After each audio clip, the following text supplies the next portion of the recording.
A 7-year-old girl stood in the snow-rusty knife, trembling in her hands, protecting 5 starving children and her dying mother. "Stay back," she warned the stranger. "That's what the last man said, right before he killed my mama." Behind her a woman lay bleeding in the snow, a bullet wound to the shoulder, lips turning blue from the cold. The man knelt slowly, unbuttoning his coat. "Your choice right now," he said quietly, "is trust me or freeze to death." 3 days earlier, Ethan Walker woke to another morning he didn't want to face. The ranch house stood silent in the pre-dawn darkness, cold seeping through the walls despite the banked fire in the hearth. Ethan lay in bed for a moment, staring at the rough-hewn beams overhead, counting his breaths. 1, 2, 3. 4 years since he'd buried them. 4 years since fever had taken Sarah, Benjamin, and Charlotte in the span of 3 terrible days. 4 years of waking up alone in a house that had once been full of laughter and life. He pushed himself upright, feet hitting the icy floorboards. The shock of cold was good. It reminded him he was still alive, even if he didn't particularly want to be. The kitchen was exactly as he'd left it the night before. Clean, empty, too quiet. He moved through the morning routine with mechanical precision. Coffee first, black strong enough to strip paint. Then out to the barn to tend the horses, feed the chickens, check the cattle in the near pasture. Work was the only thing that kept the memories at bay. Work and the blessed exhaustion that followed. But this morning, as he stood at the kitchen window sipping his coffee, his eyes found the photograph on the mantel. Sarah on their wedding day, young and radiant, her hand tucked into his arm like she'd found her safe harbor. He'd been 24 then, fresh back from the war, thinking the worst was behind him. How wrong he'd been. He turned away from the photograph before the ache in his chest could spread, before he could start down that familiar path of what-ifs and if-onlys. There was fencing to check on the North Ridge. That would eat up most of the day. Good. The more exhausted he was at night, the less time he had to think before sleep claimed him. By noon, the temperature had dropped to 15 below zero. Ethan rode the fence line on Bess, his 15-year-old mare, the only living thing on the ranch that seemed to understand his silence. She was steady, reliable, content to plod through the deep snow without complaint, the kind of companion a broken man needed. The sky hung low and gray, pregnant with the promise of more snow. Ethan checked each post, tested each wire, made notes in his worn leather journal of repairs needed come spring. If he made it to spring. If he didn't finally find the courage to do what he'd been contemplating for 4 long years. That's when Bess stopped. Her ears pinned back against her skull, her nostrils flared, breath steaming in the frigid air. Ethan sat up straighter in the saddle, suddenly alert. In all their years together, Bess had never spooked without reason. Then he heard it. A scream. High-pitched, desperate, unmistakably human. Unmistakably a child. For a moment, Ethan sat frozen, the sound cutting through 4 years of numbness like a hot knife. He hadn't heard a child's voice up close since Charlotte's last whispered words. "Papa, I'm cold." The memory threatened to drag him under, but then the scream came again, weaker this time, and his body moved before his mind could catch up. His spurs hit Bess's flanks. The old mare lunged forward, snow flying from her hooves as they thundered toward the abandoned garret barn on the eastern ridge. The structure loomed ahead, 3 walls standing, the 4th collapsed under the weight of last week's blizzard. No smoke rose from within. No sign of fire. No sign of life. Just that terrible fading scream. Ethan threw himself from the saddle before Bess had fully stopped. His rifle was in his hands without conscious thought, trained reflexes from the war taking over. He approached the gap in the collapsed wall, carefully weapon raised, prepared for trouble. What he found stopped him cold. 6 children huddled in the far corner of the barn, pressed together like a litter of abandoned puppies. They were wrapped in rags and scraps of cloth that couldn't possibly be keeping them warm. Their lips were blue. Their small bodies trembled violently. And in front of them, a woman lay in a spreading pool of blood. She was young, maybe 28, with dark hair plastered to her skull, with a mixture of snow sweat and blood. Her left shoulder was a mess of torn fabric and crimson, a bullet wound still seeping. Her face was pale as death lips tinged with purple, but her eyes were open, alert, fixed on him with an intensity that made his breath catch. But it was the child standing in front of the woman, the one holding a rusted kitchen knife in both trembling hands, who truly captured his attention. A girl, 7, maybe 8 years old, dark hair falling across her forehead, brown eyes flecked with gold, a pointed chin, the determined set of her jaw. Charlotte's face staring back at him from a stranger's body. Ethan's rifle lowered, an inch shock rippling through him. For one impossible moment he thought he'd finally lost his mind. That grief had finally broken him completely. "Stay back." The girl's voice cracked, but the knife stayed pointed at his chest. "I'll cut you. I swear I will." Behind her, 5 more pairs of eyes watched him from the shadows.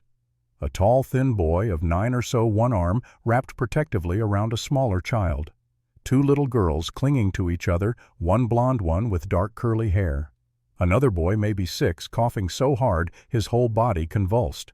And the smallest, barely more than a toddler, silent and still, with enormous brown eyes. The woman on the ground tried to speak, but only a wet rattling sound emerged. The girl's eyes flickered to her for a fraction of a second before snapping back to Ethan. "That's what the last man said," the girl continued, thrusting the knife forward. "Right before he killed my mama." The words hit Ethan like a physical blow. He forced himself to focus, to push past the shock of that familiar face. These were real children in real danger. Whatever tricks his grief-addled mind wanted to play these 6 souls needed help right now. "I'm not that man," Ethan said, keeping his voice low and steady. He carefully, slowly lowered his rifle to the ground. "My name is Ethan Walker. I have a ranch 2 hours south of here. I can help you." "Prove it," the girl demanded. "How did you prove something like that? How did you show a child who'd seen the worst of humanity that decent people still existed?" Ethan did the only thing he could think of. He knelt in the snow, feeling the cold seep through his pants, and began unbuttoning his heavy sheepskin coat. "What are you doing?" The girl's eyes widened. "You're freezing, all of you." He shrugged off the coat, held it out toward her. "Take it." She didn't move. The knife trembled in her grip. "Your lips are blue, girl. Your mama is hurt bad. You need help, and I'm offering it. You can take it or not, but I'm not leaving until you do." "Ruby." The tall boy spoke up from behind her. "Maybe we should." "Shut up, Sam." She didn't look away from Ethan. "How do we know this isn't a trick?" she asked. "You don't," Ethan said simply. "But your choice right now is trust me or freeze to death. There's nobody else coming up this mountain. Storm's getting worse. Another hour or 2, and you won't be able to feel your hands and feet. Hour after that, you won't feel anything at all." The smallest child in the back, the toddler, started to cry. Not loud, not the healthy wail of a normal child. A thin, reedy sound, like a wounded animal trying not to attract predators. Something in the girl's face cracked. She turned slightly, just enough to look at the crying child. "Jesse, hush now," she whispered, and in that moment Ethan saw the weight she was carrying. This wasn't just a scared little girl. This was a child who'd been forced to become a mother, a protector, a leader, when she should have been playing with dolls and picking wildflowers. "Let me help," Ethan said quietly. "Please." The woman on the ground made another sound, weaker this time. The girl looked down at her, and Ethan saw naked fear cross her young face. "Mama," she whispered.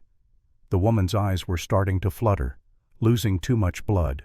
Even from where he knelt, Ethan could see she was fading fast.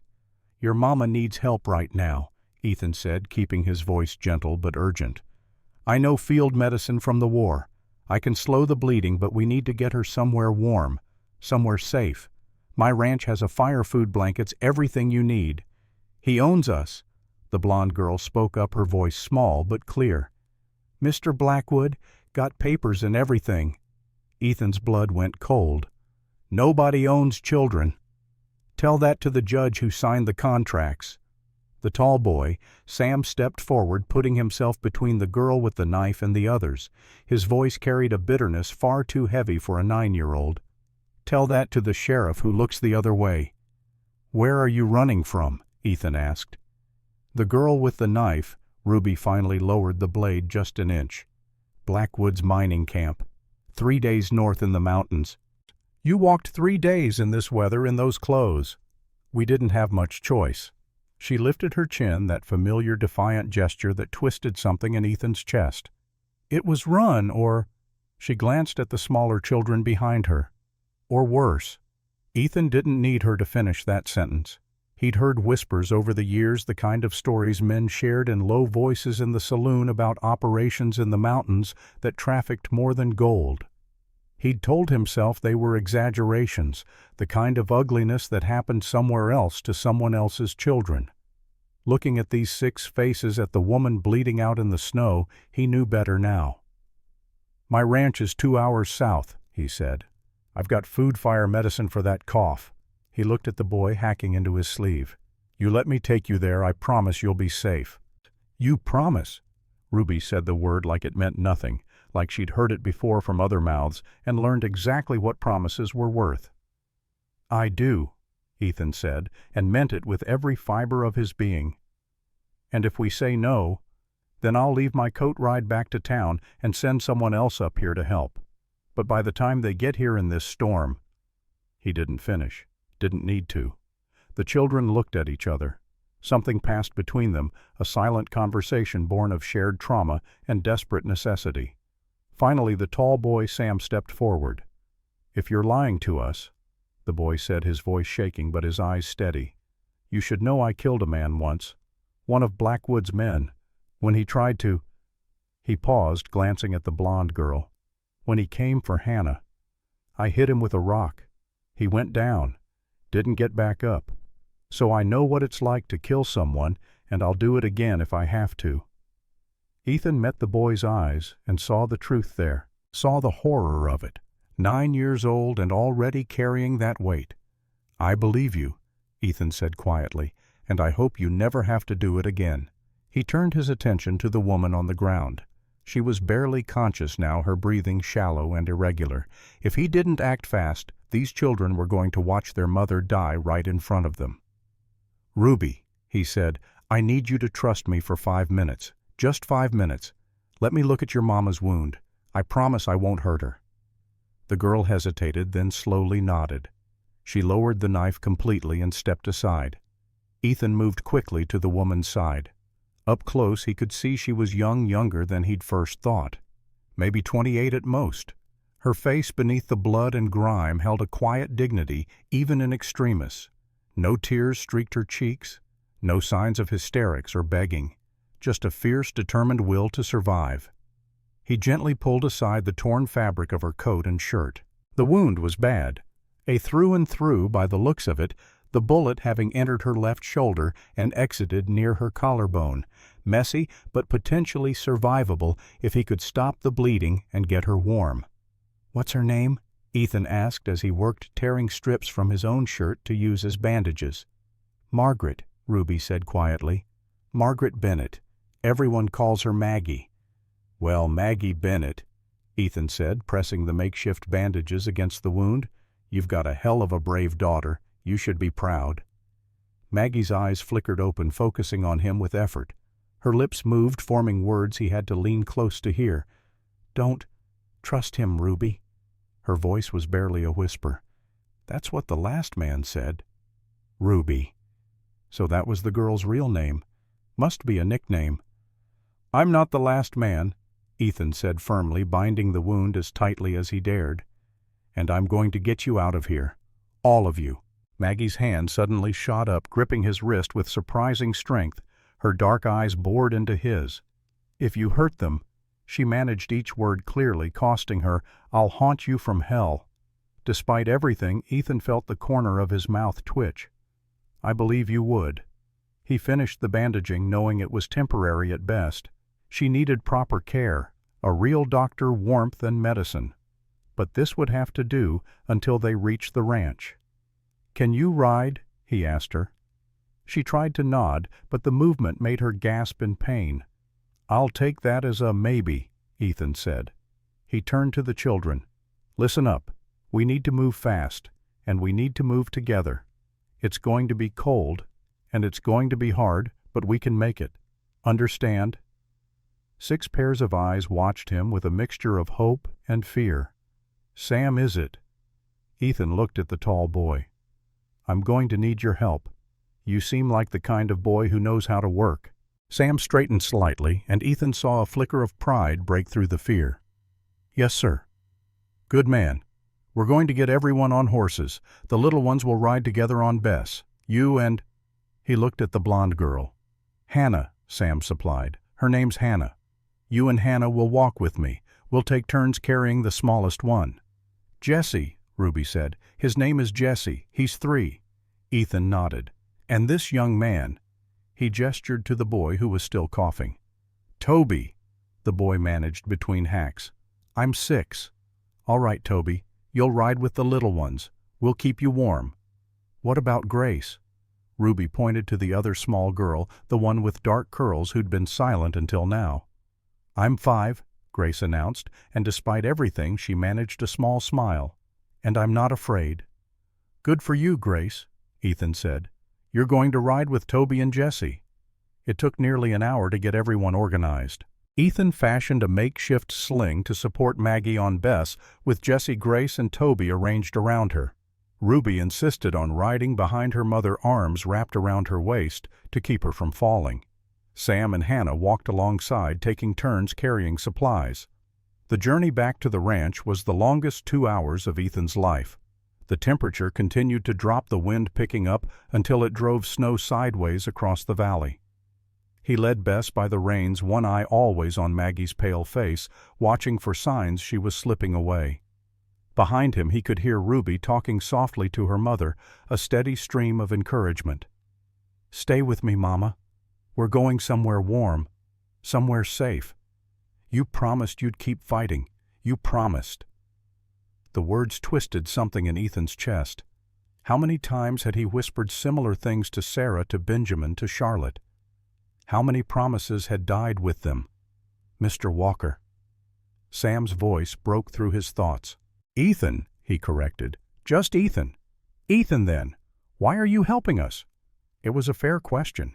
Ethan thought about it for a moment, listening to the crunch of snow under their feet, the labored breathing of the children, the wheeze of Toby's cough. "Because leaving you there to die isn't something I could live with," he said finally. "Most people could," Sam said quietly. "Most people do." "Then most people are cowards." They walked in silence for a while longer. Then Sam spoke again, his voice even smaller than before. "My mama sold me. To pay debts. That's how I ended up at Blackwoods Camp." Ethan's jaw tightened, but he kept his voice level. "That wasn't right." "Legal, though.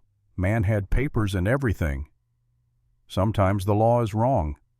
Sam looked up at him with those 2 old eyes. "You really believe that?" "I do." "Then you're either the bravest man I ever met, or the stupidest." Despite everything, Ethan found himself almost smiling. Probably both. As they crested the final ridge, the ranch came into view below. Smoke rose from the chimney, a beacon of warmth in the gathering darkness. Grace, who'd been silent for most of the journey, suddenly gasped. "Is that a real house?" "It is," Ethan said, "with a real fire and real food." "Food." Toby's voice was barely a whisper between coughs. "You said there'd be food."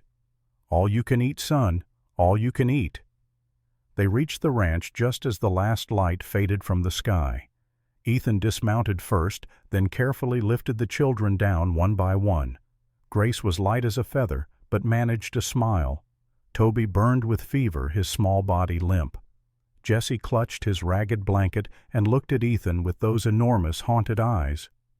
Ruby came last, reluctant to leave her mother's side even for a moment. When her feet hit the ground, she winced, and Ethan saw fresh blood seeping through the rags wrapped around her feet. "Inside," he said. "Now, all of you." He lifted Maggie down as gently as he could. She was barely conscious, her head lolling against his shoulder. Up close, even in the dim light, he could see the strength in her face, the determined set of her jaw, the proud angle of her cheekbones. This was a woman who'd fought for her life and her daughter's life with everything she had. The house hit them like a wave. Warm air from the banked fire rushed out to meet them. The simple presence of walls and a roof and safety. Grace started crying immediately, great gulping sobs of relief. Toby collapsed onto the nearest chair, still coughing. Hannah stood frozen in the doorway, tears streaming down her face, though she made no sound. Sam kept himself together by sheer force of will. Ethan could see it in the rigid set of his shoulders, the way his jaw was clenched so tight it had to hurt. Ruby walked through the room, slowly touching things. The table, the stove, the curtains at the window, like she was making sure they were real. "Whose house is this?" she asked. "Mine." "You live here alone?" "I do now." She looked at the closed door that led to the back rooms. "What's in there?" Ethan hesitated. He hadn't opened those doors in 3 years, hadn't been able to face what was behind them. "Bedrooms," he said finally. 3 of them. They'll need airing out, but they're dry and they have beds." Ruby turned to look at him, this fierce little girl with his daughter's face and a survivor's eyes. "We can stay here." "Really?" Something shifted in Ethan's chest. Something that had been locked up tight for 4 years started to come loose. "Long as you need," he said, and meant it with every fiber of his being. He laid Maggie on the kitchen table, the best light source in the house. Her breathing was shallow, her pulse weak and thready. The bandages he'd applied were soaked through with blood. "Ruby," he said, "does your mama know anything about healing?" Ruby nodded, tears starting to spill down her cheeks. "She learned from her grandmother, Lakota medicine, but she can't help herself when she's unconscious." Ethan looked at the wound at the woman who was fading before his eyes and made a decision. "Then you're going to have to help me save her." Ruby's eyes went wide. "Me? You've watched her work. You know what she does. I know field medicine from the war. Between us, we might have a chance." For a moment, Ruby just stared at him. Then she straightened her spine, wiped her tears with the back of her hand, and nodded. "All right. Tell me what you need." "Boiling water, clean cloths, and anything your mama would use for a wound like this." Ruby turned to Sam. "Start a fire, big one. We need water boiling fast." To Hannah, "Find clean fabric. Anything will do. Tear it into strips." The children sprang into action with practiced efficiency. This wasn't the first crisis they'd faced together. While they worked, Ethan examined the wound more closely. The bleeding had slowed but hadn't stopped. If the bullet had nicked an artery, Maggie would have been dead already. That was the good news. The bad news was that she'd lost so much blood and there was a high risk of infection. "Ruby," he said, "what would your mama use?" The girl closed her eyes, clearly trying to remember.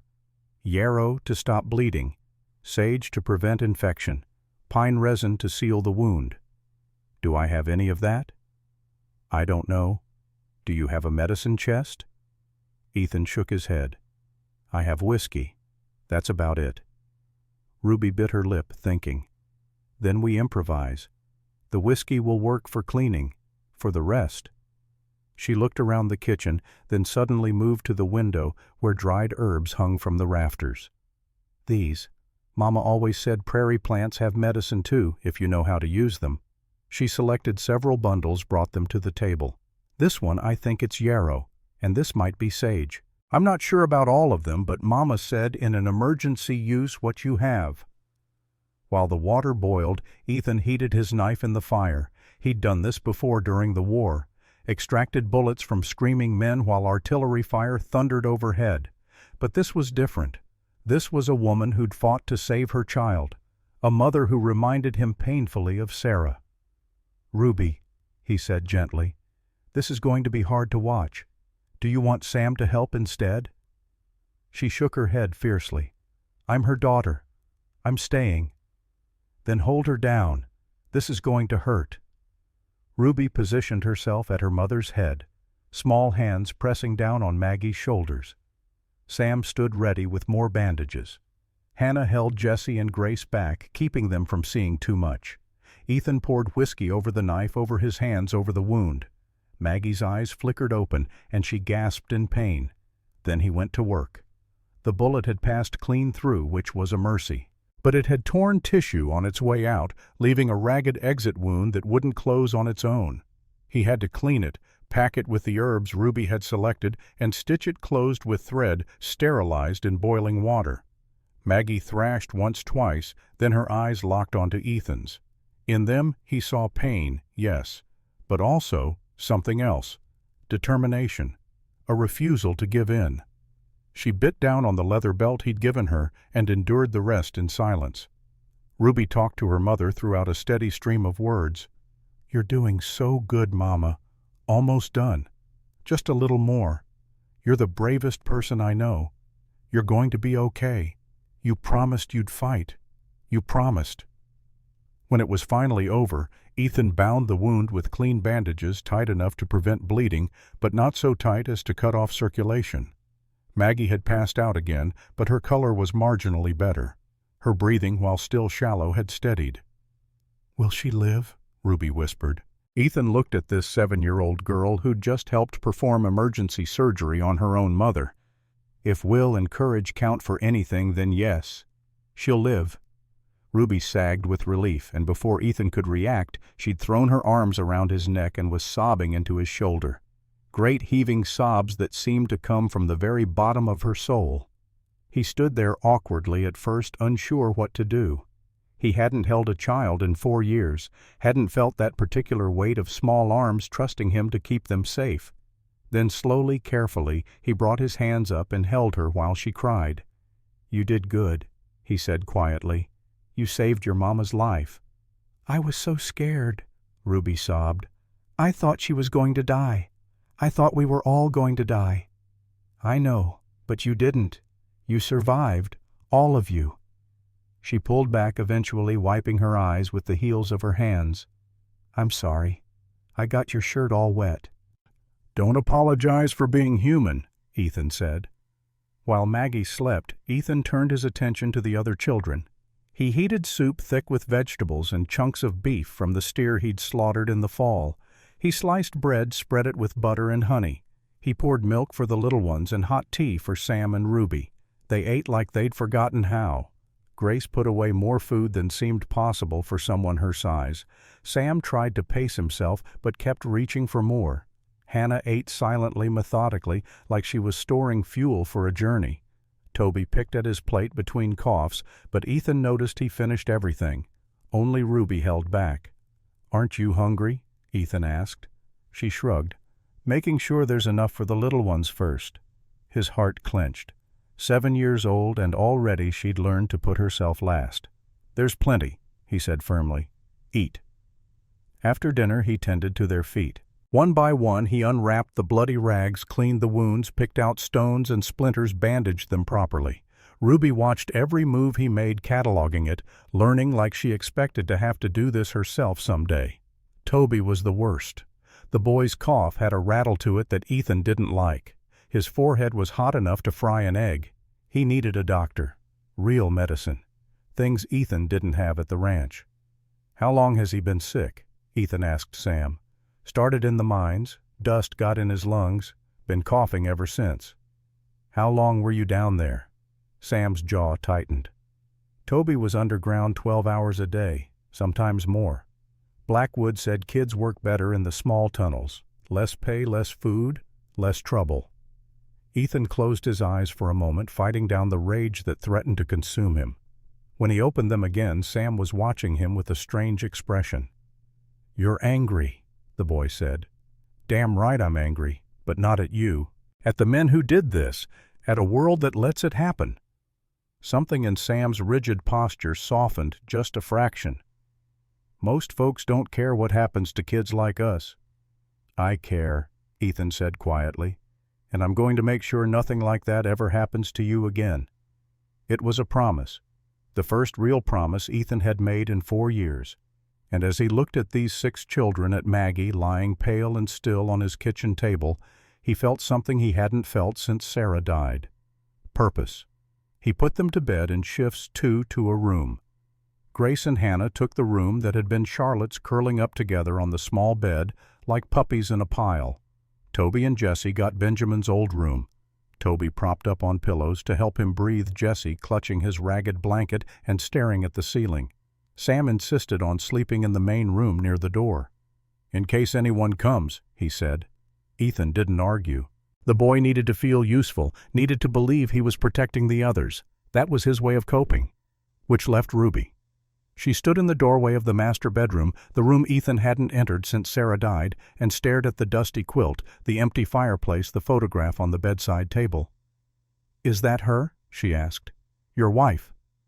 Ethan stepped up behind her, looked at the faded image of Sarah on their wedding day. Young, beautiful, alive in a way that made his chest ache. "That's her." "She's pretty." Ruby's voice was small. "What happened to her?" "Fever. Same one that took our children." "How many?" "2. Benjamin was 5. Charlotte was 3. Ruby was quiet for a long moment. Then, "I look like her, don't I?" "Your daughter." Ethan's throat closed up. "Yeah, you do." "Is that why you helped us? Because I look like her?" It was the kind of question only a child could ask, cutting straight to the heart of things without any adult pretense. "It's why I stopped," Ethan admitted. "But it's not why I brought you here. I brought you here because what's happening to you is wrong.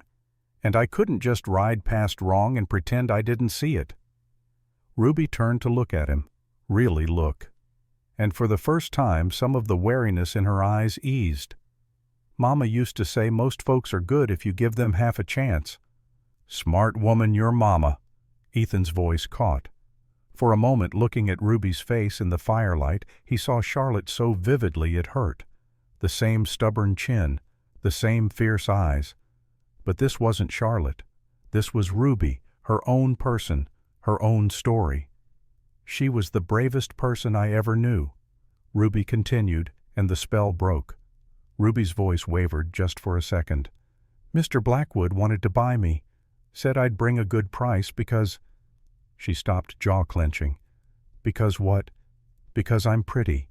That's what he said. Pretty girls are worth more." Rage, white-hot and murderous, flooded Ethan's veins. He forced himself to keep breathing, to keep his face calm for the child's sake.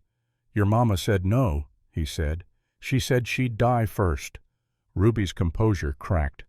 "So he beat her, made me watch, said it was a lesson about what happens when people say no to him, and when she grabbed a knife tried to fight back." The tears came now streaming down her dirty face. "He shot her, right there in front of everyone, and then he told his men to come get me." "But you ran." "Mama told me to. Last thing she ever said. Run and don't look back. So I did. Found the others along the way. Kids who'd escaped or been left behind or were just trying to survive. We stuck together, watched out for each other. That's the only way any of us made it this far." Ethan knelt down, bringing himself to her eye level. "Ruby, listen to me. What happened to your mama wasn't your fault. And what that man wanted to do, none of that was your fault either. You understand?" She shook her head. "If I wasn't pretty, if I was ugly or plain, Mama might still be alive." "No." His voice was firm. "Your mama died because a bad man made a bad choice. That's on him. Not on you. Not ever on you." For a long moment she just looked at him. Then slowly, hesitantly, she stepped forward and wrapped her thin arms around his neck. Ethan froze. He hadn't been hugged in 4 years. Hadn't held a child since Charlotte. Hadn't felt that particular weight of small arms trusting him to keep them safe. Then he hugged her back, gently, carefully, like she might break. "You're safe now," he whispered into her hair. "I promise. Don't make promises you can't keep. This one I can." She pulled back, looked at him with those 2 old eyes. "He'll come for us. You know that. Mr. Blackwood, he doesn't let anyone go. Let him come. You don't understand. He has men, lots of them. Guns, money, the law on his side." "I survived a war," Ethan said quietly. "Buried my whole family. Spent 4 years wanting to die and not having the courage to do it. He touched her cheek, brushed away a tear. I'm not afraid of some mine owner with delusions of godhood, and I sure as hell won't let him take you or any of those other children. That's a promise, too. Ruby stared at him for a long moment. Then she nodded once like she was accepting a contract. Okay, I'll trust you, for now. She turned toward the bed, then looked back. But I'm sleeping with the knife. Despite everything, Ethan felt the corner of his mouth twitch. Fair enough. He gave her the master bedroom, found extra blankets, lit a small fire in the hearth. Then he went back to the main room where Sam was sitting with his back to the wall, eyes fixed on the door. You should sleep, Ethan said. Can't. Why not? Every time I close my eyes, I see it. Sam's voice was barely a whisper. The man I killed. His face when he went down. The sound his head made when it hit the rock. Ethan sat down beside him, keeping a respectful distance. How old are you, son? 9. That's too young to be carrying what you're carrying. Sam's laugh was bitter. Didn't have much choice. No, I suppose you didn't. Ethan was quiet for a moment. What happened? The boy was silent for a long time. Then, his name was Burke, one of Blackwood's men. He used to watch Hannah the way a wolf watches a lamb, made comments, touched her hair when he walked by. She was scared all the time, jumping at shadows, barely eating. Sam's hands clenched into fists.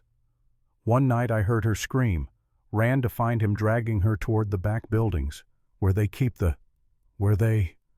He couldn't finish. I understand. I grabbed the first thing I could find, a rock big as my fist, hit him once, twice, kept hitting him until he stopped moving. Sam's voice went flat empty. Then I grabbed Hannah and we ran, found Ruby and the others, and we just kept running. Ethan was quiet for a moment, processing. Then he said, You saved her life. I took a life. Sometimes that's the same thing.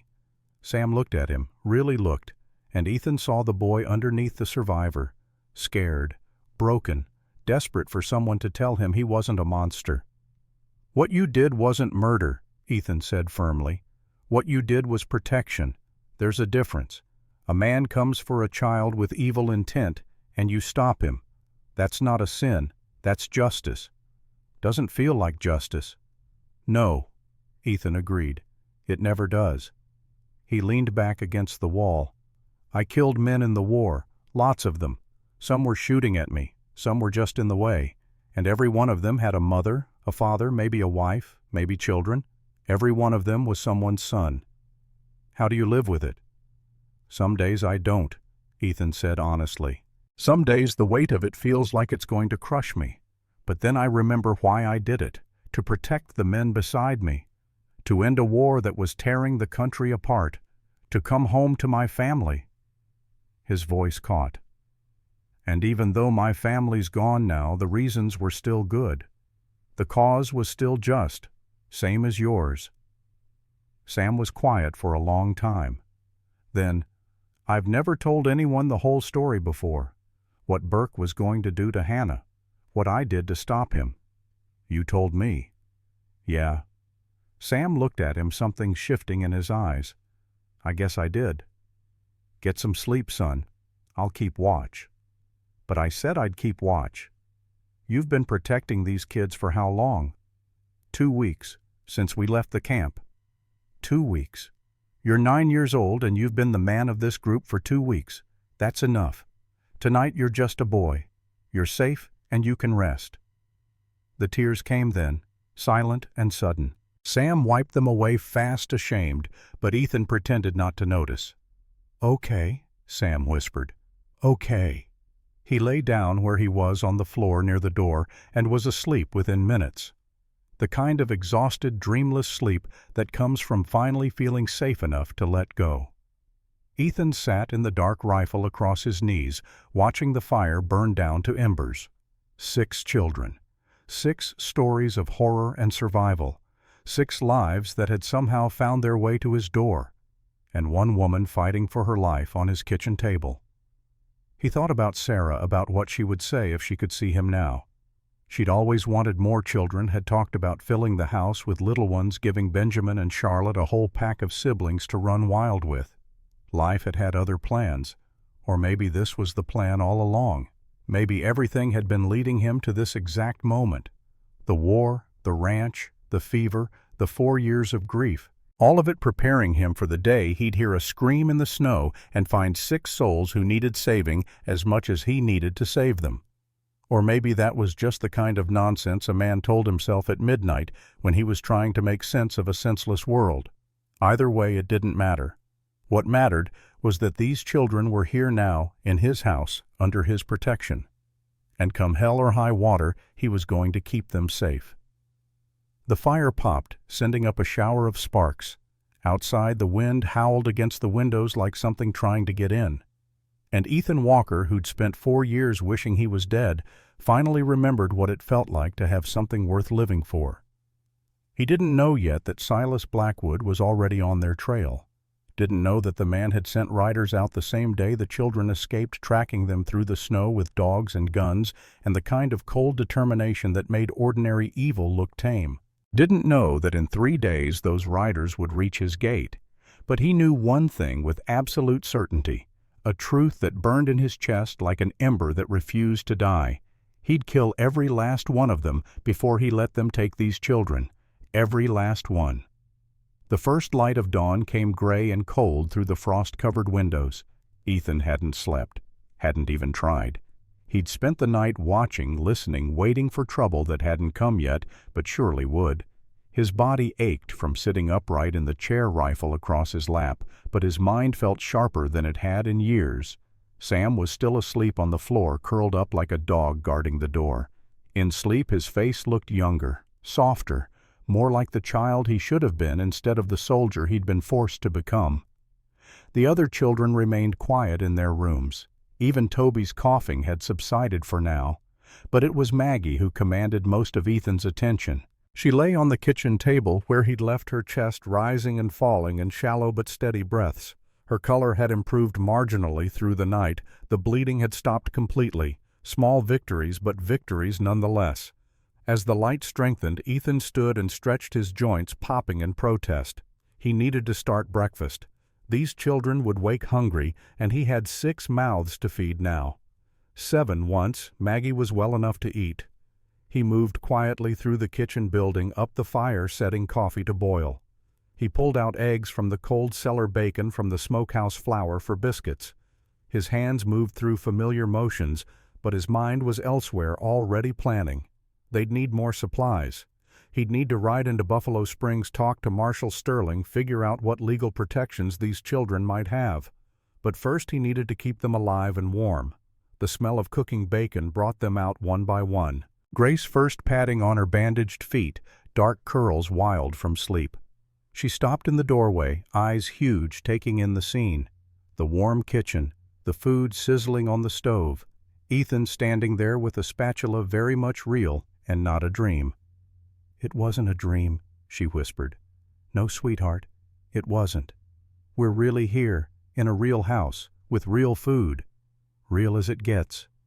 She burst into tears. Not sad tears, Ethan realized, but the overwhelming kind that came when something too good to believe turned out to be true. He knelt down and she ran into his arms, sobbing against his shoulder. "It's okay," he said, patting her back awkwardly. He'd forgotten how to comfort a crying child. "You're safe now." "Mama said I'd find somewhere safe," Grace managed between sobs. "Before she went to sleep and didn't wake up. She said I'd find someone good." Ethan's throat closed. "Your mama was right." Hannah appeared next, silent as always, watching from the shadows, until Grace pulled away and reached for her. The 2 girls held hands, and Hannah's eyes met Ethan's for just a moment. She didn't speak, but something in her expression had shifted. Not quite trust yet, but the beginning of it. Then Toby, still coughing, but walking on his own feet. The boy looked at the food on the stove, and his eyes filled with wonder. "Is that bacon?" "It is." "I ain't had bacon since—" He trailed off, trying to remember. "I don't know. Since when?" "Then you're overdue. Sit down." Ruby came last, carrying Jessie on her hip. The toddler's face was buried against her neck, his small fist clutching that ragged blanket like it was the only thing keeping him tethered to the world. She looked at Ethan, at the food, at the other children already settling around the table. "You cook?" she asked. "Had to learn after my wife passed. Wasn't going to starve." Most men would have just gone to the saloon. Most men didn't have a ranch to run. He gestured to an empty chair. "Sit, eat." She almost smiled. Almost. Then she sat down with Jessie in her lap and reached for a biscuit. They ate in silence at first, the kind of desperate eating that came from not knowing when the next meal would arrive. Ethan had to remind them twice to slow down, that there was plenty, that nobody was going to take it away. It was Sam who finally spoke. The boy had woken quietly and joined them at the table, watching Ethan with those calculating eyes. "What happens now?" Sam asked. Ethan sat down his coffee cup. "What do you mean?" "I mean we can't stay here forever. Blackwood's men will come looking. They always do." "Let them come." "You keep saying that." Sam's voice was tight. "But you don't know him. You don't know what he's capable of." "Then tell me." The children exchanged looks. That silent communication again, the kind that came from shared trauma and desperate necessity. Ruby spoke first, setting down her fork. "Silas Blackwood runs the biggest gold operation in the Northern Territory," she said. "Legal on the surface, got papers for everything, licenses, contracts, partnerships with important men in Denver and Cheyenne." "But underneath," Ethan prompted, "underneath he runs children." Sam's jaw clenched. "Buys them, steals them, takes them from mothers who can't pay their debts, puts them to work in the mines because we're small enough to fit in the tunnels where grown men can't go. And when we can't work anymore," Toby's voice was barely a whisper between coughs, "when we get sick or hurt or too big for the tunnels." He stopped, unable to finish. Nobody else finished the sentence either. Nobody had to. Ethan's hands gripped the edge of the table so hard the wood creaked. "How many children are still up there?" 20, maybe more," Ruby said. "Ruby." She shifted Jessie to her other hip. "New ones coming in all the time. Old ones." She stopped. "Disappearing," Sam finished quietly. "That's what they called it. When a kid got sick or tried to run or just stopped being useful, they'd disappear. And nobody does anything. Blackwood owns the law up there. The sheriff's on his payroll." Hannah's voice startled them all. She spoke so rarely that when she did it carried weight. "The judge, too. And the territorial marshal owes him money. I listened when they thought I was too scared or too stupid to understand, but I understood everything." Ethan looked at her with new respect. "What else did you hear?" "That Blackwood has connections all the way to Washington. Politicians who look the other way because the gold keeps flowing and the money keeps coming. That he's untouchable because he knows things about important men, things that would ruin them if they came out." "Nobody's untouchable," Ethan said quietly. "That's what my mama said." Ruby's voice was hollow. "Right before he shot her." The silence that followed was heavy with grief and rage. Ethan stood up, walked to the window, looked out at the snow-covered valley. His valley, his land, the place he'd built with his own hands, where he'd buried his family, where he'd spent 4 years trying to die without having the courage to actually do it. "There's a town called Buffalo Springs about 30 miles south," he said. "Got a real marshal there, man named Owen Sterling. I served with his brother in the war." "You think he'll help?" Sam asked. "I think he'll listen, and sometimes listening is the first step." "What if it's not enough?" Ethan turned back to face them. 6 children, 6 pairs of eyes, all watching him with a mixture of hope and fear that was almost painful to witness. "Then we'll find another way. But I'm not sending you back to that monster. Not today. Not ever. You understand me?" Ruby held his gaze for a long moment. Then she nodded. "Okay. We'll trust you. We'll try your way first." It wasn't much, but it was something. A crack in the wall she'd built around herself, a window through which light might eventually shine. A sound from the kitchen table made them all turn. Maggie was stirring, a soft moan escaping her lips. Ruby was on her feet instantly. Jessie thrust into Grace's arms as she rushed to her mother's side. "Mama! Mama, can you hear me?" Maggie's eyes fluttered open. They were unfocused at first, wandering, then they found Ruby's face and sharpened. "Ruby." Her voice was a dry rasp. "Baby, where are we?" "We're safe, Mama. We're at Mr. Walker's ranch. He saved us. He saved you." Maggie's eyes moved past Ruby to find Ethan standing by the window. She studied him for a long moment, her gaze taking in his face, his stance reading him the way only someone who'd survived by reading people could. "You," she said. "You're the man from the barn." "Yes, ma'am." "I told Ruby not to trust you." "You did." "Was I wrong?" Ethan met her gaze steadily. "I hope so." Something flickered across Maggie's face. Not quite a smile, but close. "Thank you," she said simply. "For my daughter. For all of them.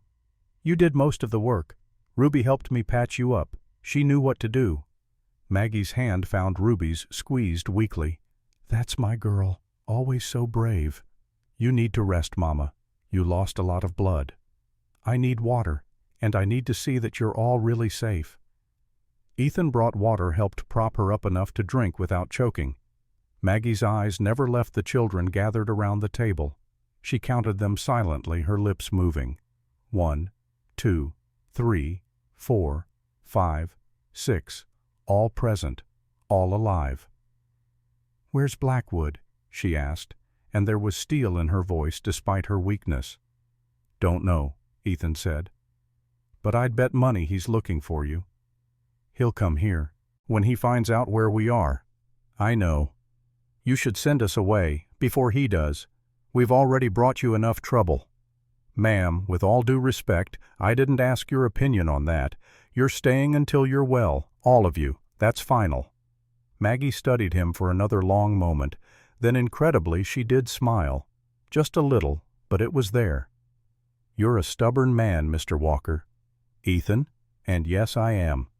"Well, Ethan, I suppose if we're going to impose on your hospitality, you should know my full name, Margaret Ann Bennett. Everyone calls me Maggie." "Pleasure to meet you properly, Maggie, even under the circumstances." "The circumstances could be worse. We could all be dead in that barn." "That's one way to look at it." Their eyes met again, and something passed between them. Recognition, maybe. Two people who'd both lost everything and somehow found themselves here in this moment trying to keep 6 children alive. The moment was broken by a knock at the door. Every child in the room went rigid. Sam was on his feet instantly, positioning himself between the door and the younger children. Ruby's hand found that rusted kitchen knife she'd kept close. Even Hannah silent. Hannah moved to put herself in front of Grace. Ethan held up a hand. "Easy. Could be anyone." But his own hand moved to the rifle leaning against the wall as he approached the door. "Who's there?" "Dr. Nathan Hayes." "Ethan, it's me. Open up." Ethan relaxed marginally but didn't lower the rifle until he'd opened the door and confirmed the identity of his visitor.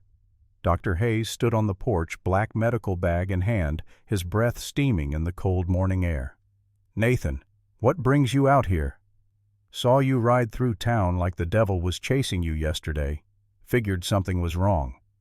The doctor's eyes moved past Ethan to take in the scene inside. The children. The woman on the table. He didn't even blink.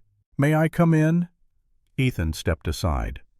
Dr. Hayes entered, stamping snow from his boots, and moved directly to Maggie. He set down his bag and began examining her with practiced efficiency. "Bullet wound," he observed. "Through and through. Recently treated. Who did the field work?" "I did," Ethan said, "with help from her daughter." Dr. Hayes glanced at Ruby with raised eyebrows. "Did she now?" "Well, young lady, you did an excellent job. Wound is clean, bandaged properly. She should heal fine if infection doesn't set in." He pulled medicines from his bag. Carbolic acid for cleaning, laudanum for pain, a packet of powder Ethan didn't recognize. "This is willow bark and poplar," the doctor explained, "for fever and inflammation. Easier on the stomach than laudanum, but just as effective." He looked at Maggie. "You're lucky to be alive, Mrs. Bennett." "It's Miss," Maggie corrected quietly. "Widow. My apologies. Well, Miss Bennett, you need rest, fluids, and time. That shoulder will take weeks to fully heal. You're not to lift anything heavier than a teacup for at least a month. I have 6 children to care for. Then they'll have to care for themselves for a bit. Or, Dr. Hayes looked at Ethan. I suspect Mr. Walker here might lend a hand. I will, Ethan said simply. After Dr. Hayes had finished with Maggie, he examined each of the children in turn. Ruby's feet, Sam's head wound, Hannah's old scars, Toby's lungs, Grace's hands, Jessie's malnourishment. He worked quietly, efficiently, making notes in a small journal. When he was done, he pulled Ethan aside. That boy Toby, his lungs are bad, very bad. Coal dust, I'd guess. That's what Sam said. He worked underground at a mining camp. Dr. Hayes' jaw tightened. How long? 6 months at least. At 6 years old. It wasn't a question. The doctor was quiet for a moment, clearly struggling with his professional composure. He needs rest, clean air, and frequent steam treatments. I'll leave you some herbs. Boil them and have him breathe the vapor 3 times a day. Will he recover? Maybe. Maybe not. The damage is already done, but children are resilient. With proper care. He trailed off, leaving the sentence unfinished because they both knew there were no guarantees. As Dr. Hayes packed up his bag, he spoke quietly so only Ethan could hear. People in town are talking. A single man with a single woman and 6 children under his roof. Ethan's voice went cold. Let them talk. I'm on your side, Ethan. Always have been. But Mrs. Victoria Ashford has already started stirring up the Ladies' Aid Society. You know how she gets. I don't care what Victoria Ashford thinks. Maybe you should. She's got the ear of half the town, and her husband is the land commissioner. If she decides to make trouble for you, then she can try. These children need help. That's all that matters. Dr. Hayes smiled faintly. You sound like Sarah. She never cared much for public opinion either. The mention of his wife sent a pang through Ethan's chest, but he didn't let it show. Sarah would have done the same thing I'm doing. Probably would have done it better. She'd be proud of you. Dr. Hayes clapped him on the shoulder. I'll be back in 3 days to check on Miss Bennett and the boy. In the meantime, if anything changes, send word immediately. After the doctor left, Ethan turned his attention to the practical matters of housing 6 children and a wounded woman. The house needed airing out, beds needed fresh linens, wood needed chopping for the extra fires they'd need to keep everyone warm. Sam proved invaluable. The boy seemed to have an instinct for what needed doing and did it without being asked. He helped Ethan split wood, haul water, organize supplies. They worked side by side in comfortable silence, the kind of silence that forms between men who understand each other without needing words. It was late afternoon when the first real test came. Ethan was in the barn tending to Bess when he heard the sound of multiple horses approaching. He grabbed his rifle and stepped outside to find 4 riders cresting the ridge. They wore badges, deputies from Buffalo Springs. Sam appeared at his elbow, breathing hard from running. Are they here for us? Don't know yet. Stay close, but let me do the talking. The lead rider was a man Ethan didn't recognize. Young, maybe 26 or so, with an honest face and careful eyes. He raised one hand in greeting as they approached. Mr. Walker, I'm Deputy Marcus Webb. Marshal Sterling sent us to check on you. Ethan didn't lower the rifle. That's so.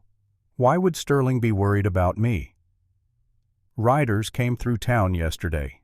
Mean-looking bunch, asking questions about runaway laborers from a mining operation up north. Said these laborers were children. And what did the marshal say to that? Said there's no such thing as a runaway child, just children running from something bad. Webb's eyes moved past Ethan to the house where Ruby stood on the porch, knife in hand. Marshal figured you might have trouble coming your way. Sent us to help if needed. Ethan studied the deputy for a long moment. The man's hands were visible, empty of weapons. His 3 companions sat easy in their saddles, not in fighting stances. Either they were genuinely here to help, or they were very good liars. How many children? Webb asked quietly. 6. Something shifted in the deputy's expression, anger carefully controlled. Blackwood's operation. That's what they tell me. Son of a... Webb turned and spat in the snow. We've heard rumors about that camp for years, never could prove anything, never could get close enough. They say he's got the law in his pocket up there. Maybe up there, not in Buffalo Springs, not with Marshal Sterling. Webb met Ethan's eyes.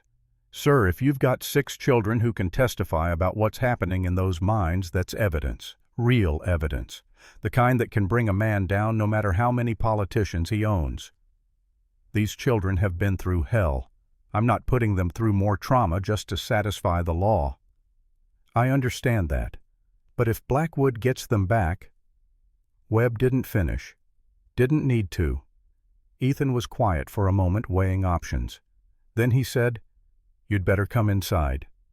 He introduced the deputies to the children one at a time, letting each child decide how much distance they wanted to keep. Sam stayed close to Hannah, his protective instincts on full alert.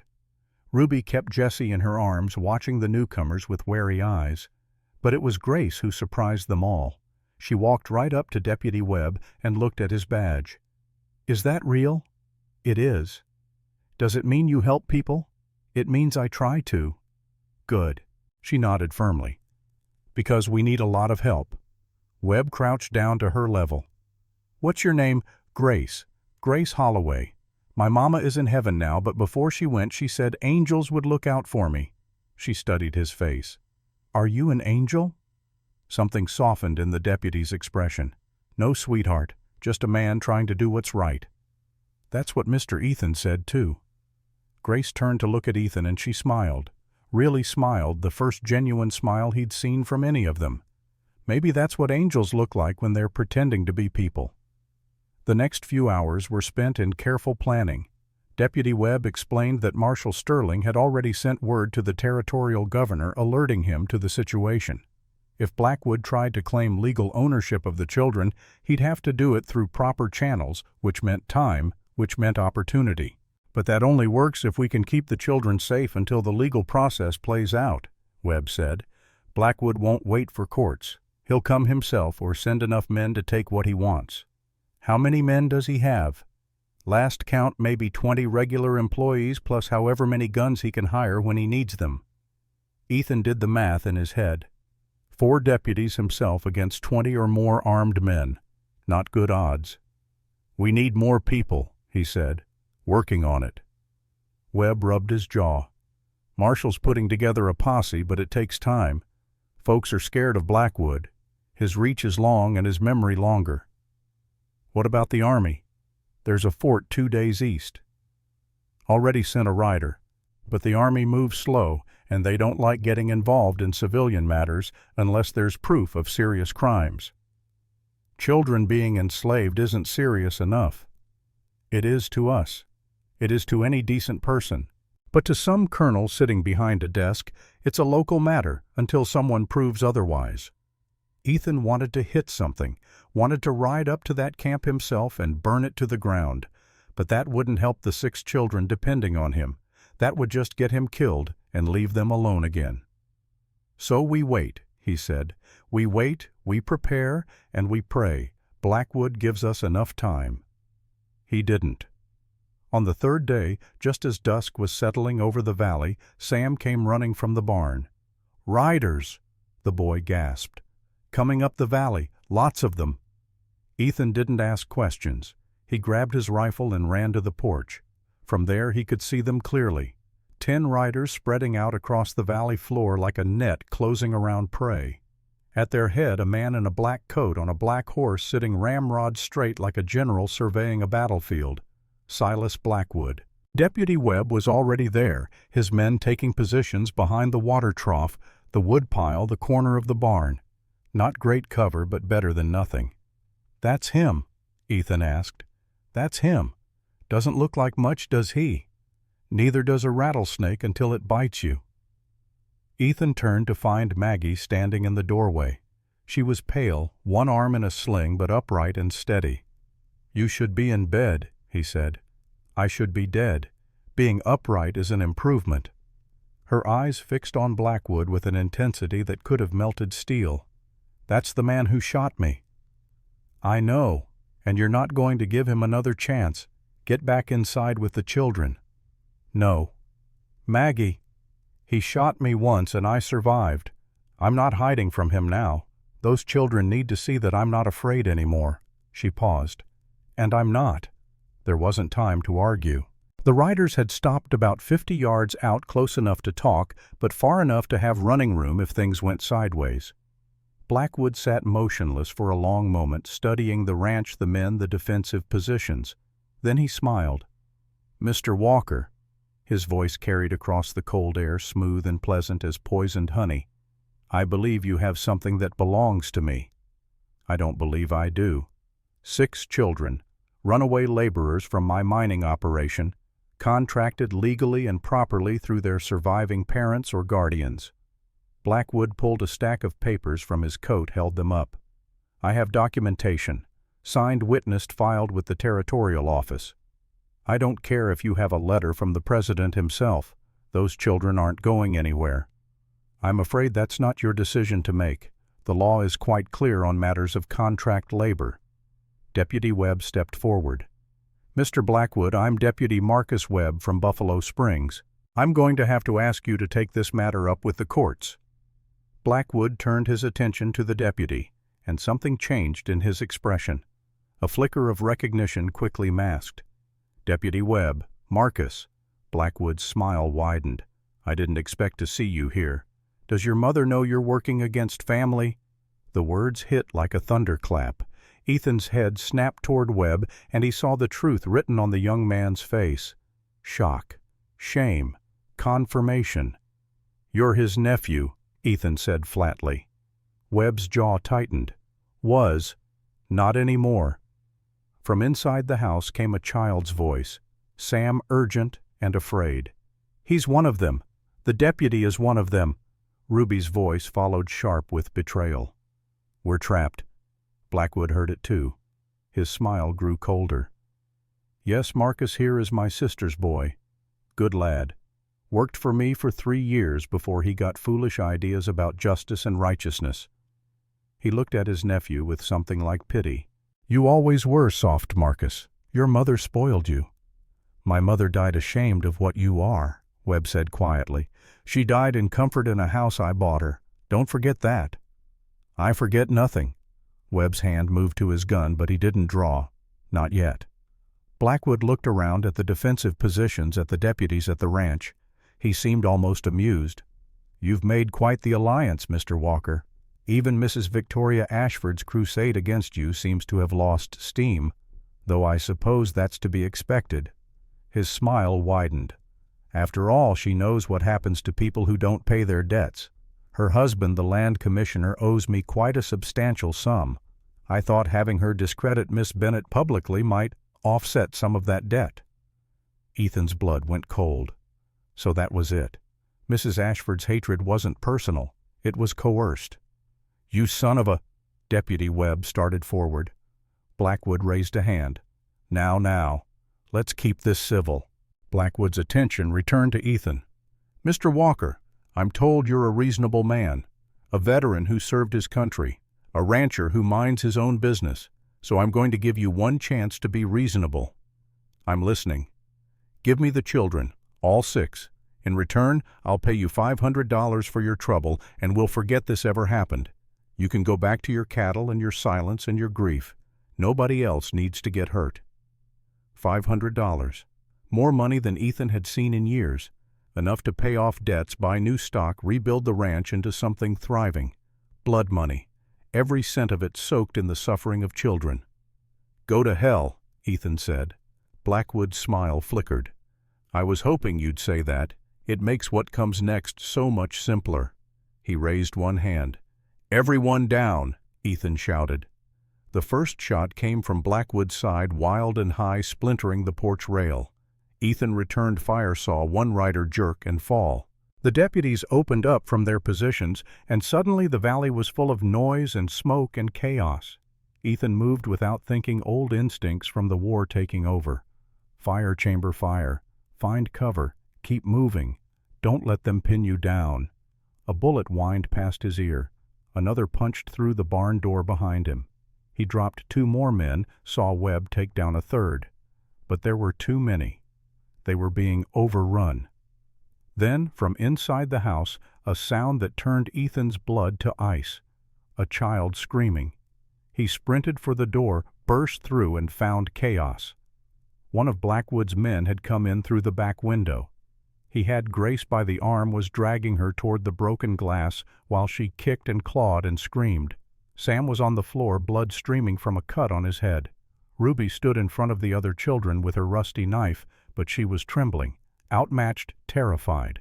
Ethan didn't hesitate. He raised his rifle and fired. The man went down, releasing Grace, who scrambled away on hands and knees. Ethan stepped over the body without looking at it, positioned himself between the children and the window. "Everyone okay? Sam's hurt." Ruby's voice shook. "And Toby won't wake up." Ethan looked at the younger boy lying still and pale on the cot. The fever had gotten worse, much worse, but there was no time to deal with that now. "Stay down. Stay quiet. Don't move from this room." He went back to the fight. It was over faster than he expected, not because they won, but because Blackwood suddenly pulled his men back. Ethan watched them retreat confused until he saw the reason.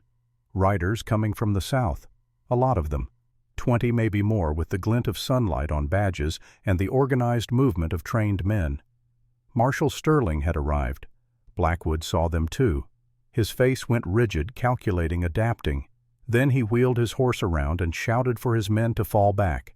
"This isn't over, Walker," he called as he rode. "I have rights, I have papers.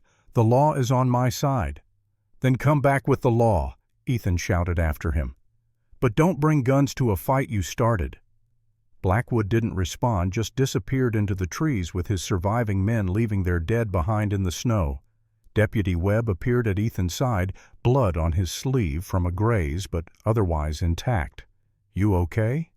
"I'll live." "The children?" "Scared. One of the boys is hurt, the one with the fever." "Toby." "I know." Webb was quiet for a moment. "I'm sorry. About not telling you who I was, who I'm related to. You're here now, fighting against him.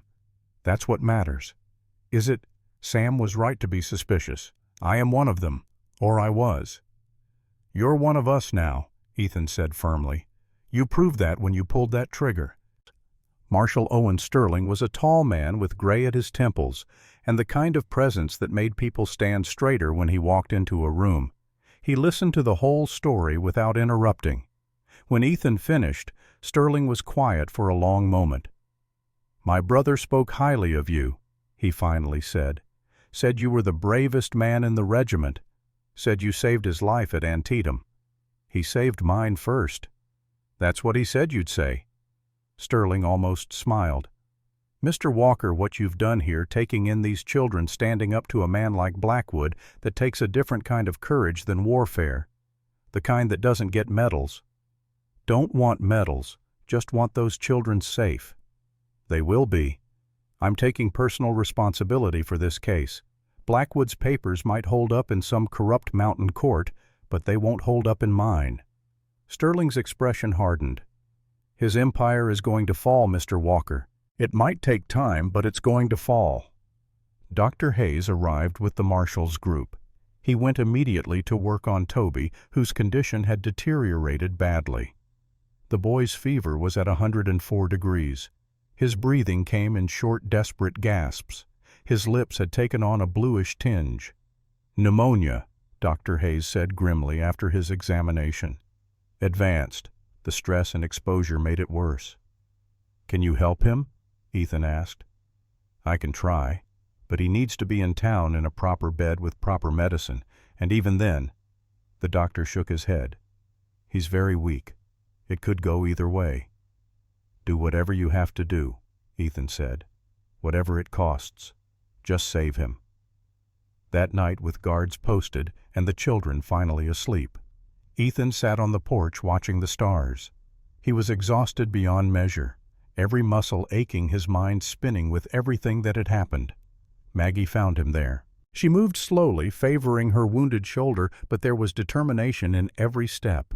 She sat down beside him without asking permission, pulling a quilt around her shoulders against the cold. "You should be resting," Ethan said. "I've been resting for 3 days. I needed air." She was quiet for a moment. "Thank you. For today. For fighting for us." "Wasn't going to let him take you." "Most men would have. $500 is a lot of money. Not enough to buy my soul." Maggie turned to look at him, really look at him, and something in her expression made his breath catch.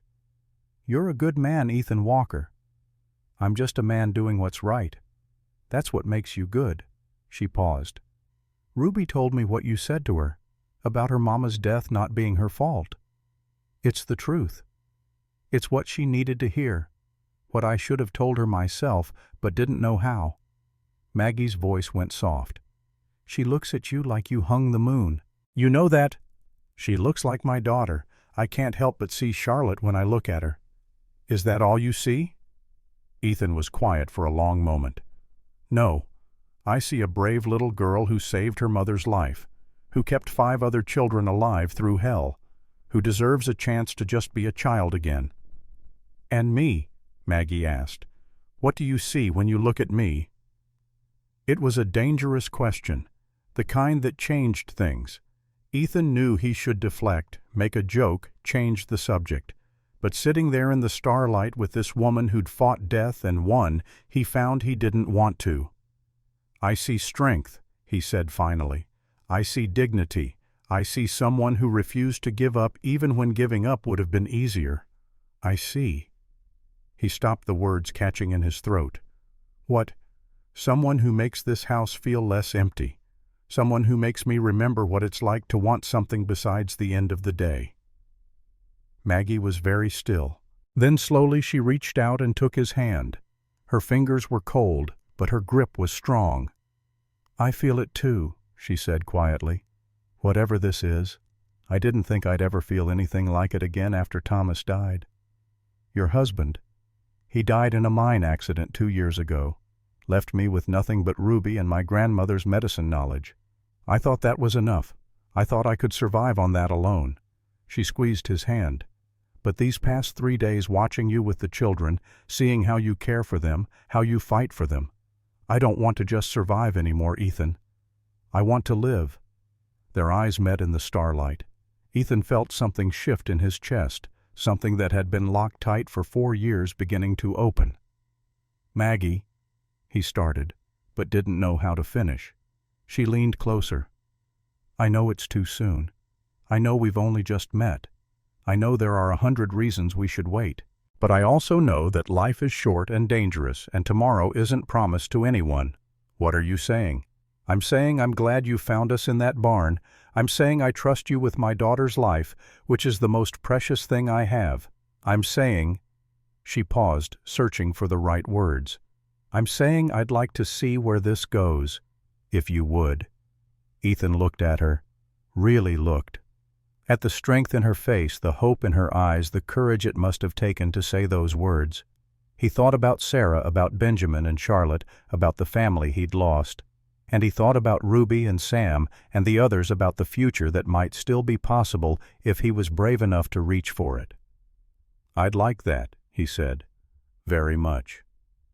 They sat together in the silence after that, hands clasped, watching the stars wheel overhead. Inside, 6 children slept. Outside, guards kept watch. And somewhere to the north, Silas Blackwood was plotting his next move. But for this moment, just this one moment, Ethan Walker allowed himself to feel something besides grief and loss and regret. He allowed himself to hope, and it terrified him more than any battle he'd ever fought. The days that followed the attack fell into a rhythm that felt almost normal, if normal could include armed guards patrolling the perimeter and children who woke screaming from nightmares. Marshal Sterling left 2 deputies at the ranch and took the rest of his men back to Buffalo Springs to prepare for the legal battle ahead. He promised to send word as soon as anything changed, but so far the only news was silence. Blackwood was regrouping, planning. Ethan could feel it like a storm building on the horizon. But life had to continue. The children needed routine, needed to feel like they were more than just refugees waiting for the next disaster. So Ethan gave them chores. Nothing too hard, just enough to make them feel useful. Sam helped with the horses and took to it like he'd been born in a stable. Ruby discovered Sarah's old books and appointed herself teacher, drilling the younger ones on letters and numbers with the intensity of a general preparing troops for battle. Hannah found the art supplies that had belonged to Charlotte. Pencils, charcoal paper. She began to draw. At first, just simple things. The ranch, the mountains, the horses. But gradually, her subjects became more complex. The family around the dinner table, Sam protecting the younger children, Ethan standing on the porch with his rifle keeping watch. And in every picture without fail, there were 6 small figures clustered around one tall one. One morning, Ethan found a drawing on his pillow. It showed him sitting by the fire with all 6 children gathered around. At the bottom, in Hannah's careful, shaky letters, were 3 words that made his throat close up. My papa. He kept that picture in his pocket for the rest of his life. Grace remained the light of the household. She sang while she worked, made up games for Jessie, told elaborate stories about angels and magic. Her optimism was relentless, almost aggressive in its determination to find joy despite everything they'd been through. Do you think Mama can see me from heaven? She asked Ethan one afternoon while they were feeding the chickens. I do. Do you think she's happy there? I think she's watching over you every single day, and I think she's real proud of how brave you've been. Grace considered this scattering grain for the hens.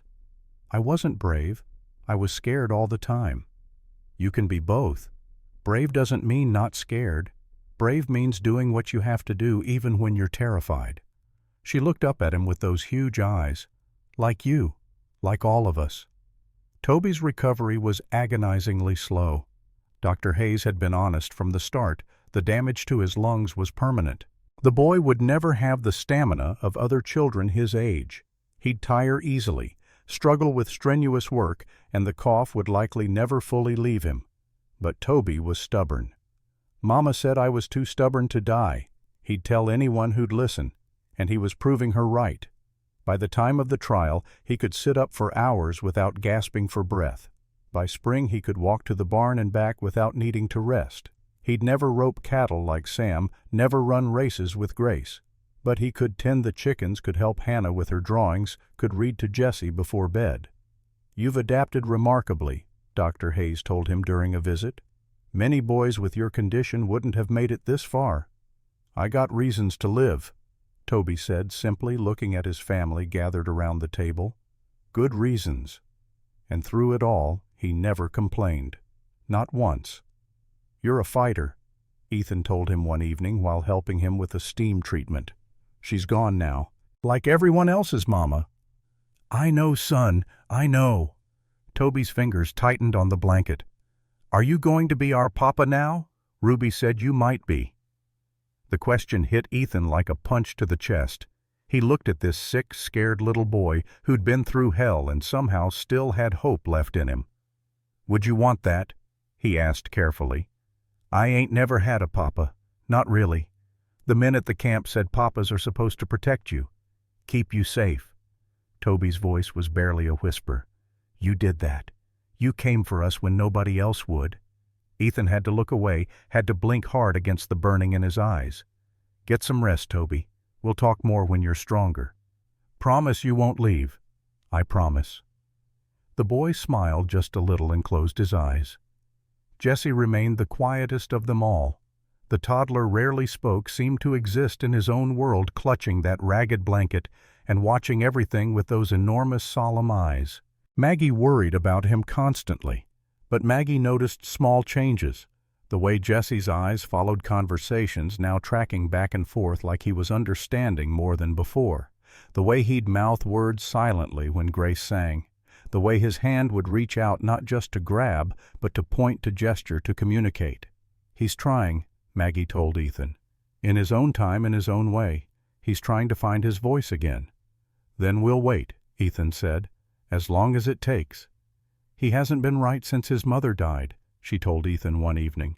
Sometimes I wonder if he'll ever speak again. Give him time. He's only 3. He's been through more than most adults could handle. I know, She trailed off, looking at the small boy curled up in Ruby's lap. I wish I could take away his pain. We can't take it away, but we can give him a safe place to heal. That's all any of us can do. Maggie turned to look at Ethan, and something in her expression made his pulse quicken. You're good at this, being a father. I had practice, before. Sarah was lucky to have you. I was lucky to have her. He paused. But I'm grateful for now, too. For this. For all of you. Their hands found each other in the darkness, fingers intertwining. It was becoming easier, this casual touching, more natural, like their bodies knew something their minds were still trying to accept. On the 10th day, everything changed. Ethan was in the barn repairing tack when Marcus Webb rode up alone. The deputy dismounted quickly, urgency in every movement. Blackwood's made his move, Webb said without preamble. Filed papers with the territorial court claiming unlawful seizure of contracted laborers. He's got 3 judges in his pocket, and one of them agreed to hear the case. Ethan's jaw tightened. When? 5 days from now, in Buffalo Springs. So he's trying to use the law to take them back. Trying, yes. Whether he'll succeed is another matter. Webb pulled a sheaf of papers from his saddlebag. I've been doing some digging. Turns out Blackwood's contracts have problems. Technical violations, signature irregularities. Nothing that would matter to a corrupt judge, but to an honest one. Can we get an honest judge? Working on it. The territorial governor owes Marshal Sterling a favor, and he's none too happy about what's been going on in those mountains. He might be willing to appoint a special magistrate, someone outside Blackwood's influence. Might isn't good enough. Politics is never certain, Mr. Walker, but I've got another card to play. Webb lowered his voice, though they were alone. I have records, from my time working for my uncle, documents he thought I'd destroyed. What kind of documents? Webb's face was grim. The kind that show exactly what happens to children who can't work anymore. Names, dates, locations of graves he thinks nobody knows about. Ethan felt cold rage settle into his bones. You'll testify to this? I will, even though it'll destroy what's left of my family, even though my uncle will likely try to kill me for it. Webb met Ethan's eyes. Those children in your house deserve justice, and I'm done being a coward. You're not a coward. You're here. That's what matters. Tell that to Sam. He looks at me like I'm the enemy. Give him time. He's 9 years old, and his trust has been shattered so many times he doesn't know who's safe anymore. But he'll come around. They all will. That evening, Ethan gathered the children and Maggie in the main room. The fire crackled, casting warm shadows on the walls. 6 pairs of eyes watched him with varying degrees of apprehension.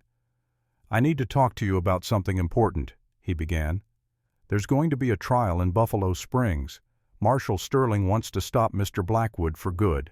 But to do that, he needs people to tell the truth about what happened in those mines, people who were there. You mean us? Ruby's voice was flat. I mean whoever's willing. Nobody's going to force you. If you don't want to talk about it, you don't have to. Silence stretched out heavy and fraught. Then Sam spoke. What happens if we don't testify? Then Blackwood might win his case, get the children back, or at least enough legal cover to keep operating. Other kids will end up in those mines. And if we do testify, Ruby asked, then we've got a real chance to shut him down for good. The children looked at each other. That silent communication, again the language of shared suffering. Finally Sam stood. I'll do it. Sam, you don't have to. I know. I want to. His voice was steady. What they did to Hannah, what they tried to do. Somebody needs to say it out loud. Somebody needs to make them answer for it. Hannah, who'd been silent throughout, reached over and took Sam's hand. Didn't speak, just held on. I'll testify too. Ruby's chin lifted in that familiar defiant gesture. For Mama. She died trying to protect me. The least I can do is tell people why. One by one they agreed. Even Toby, still weak, propped up on pillows, insisted he would tell his part. Only Jessie stayed silent, but Jessie was only 3. Too young to understand, too young to testify. Ethan looked at them, these 6 broken children who'd somehow found the courage to fight back, and felt something swell in his chest that might have been pride, or might have been love, or might have been both. "I'm proud of you," he said, voice rough with emotion. "All of you. Whatever happens, I want you to know that." "We're scared," Grace admitted in a small voice. "I know, sweetheart. So am I. But we're going to do it anyway." "Yeah, we're going to do it anyway. Together." The journey to Buffalo Springs took most of the morning. They traveled in a group for safety. Ethan, Maggie, the 6 children. Marshal Sterling with 8 deputies. Dr. Hayes to monitor Toby and Marcus Webb. Toby had to lie in a wagon, still too weak to ride, but he was conscious and alert and determined to be there.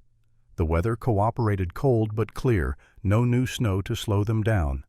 The children were quiet during the ride, each lost in their own thoughts. Grace tried to sing, but her voice kept breaking. Hannah drew in a small sketchbook Webb had given her.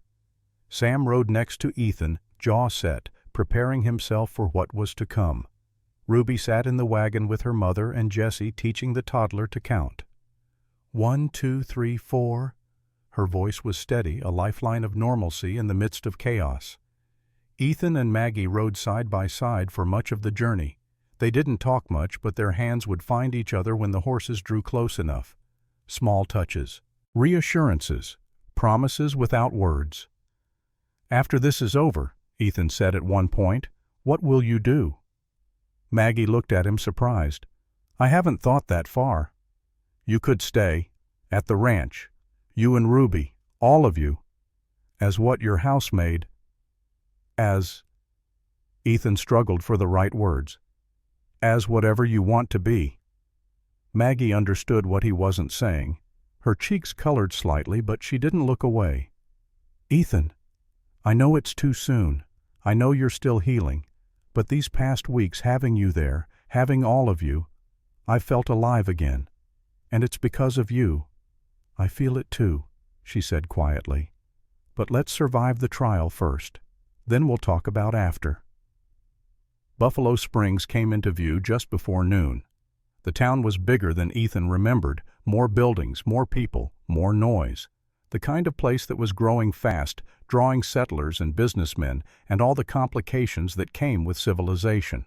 The courthouse sat at the center of everything, a 2-story brick building with pillars out front and a flag snapping in the cold wind. People had gathered on the steps in the street, pressed against the windows of nearby shops. Word had spread about what was happening today, and it seemed like half the territory had come to watch. As their group rode down the main street, Ethan heard whispers from the crowd. "Those are the children. So small. How could anyone? Blackwood should hang for what he's done." But there were other voices too, colder ones. "Runaway laborers, nothing more. Man's got legal contracts, can't just ignore the law. Those children are property. Sad, but that's how it is."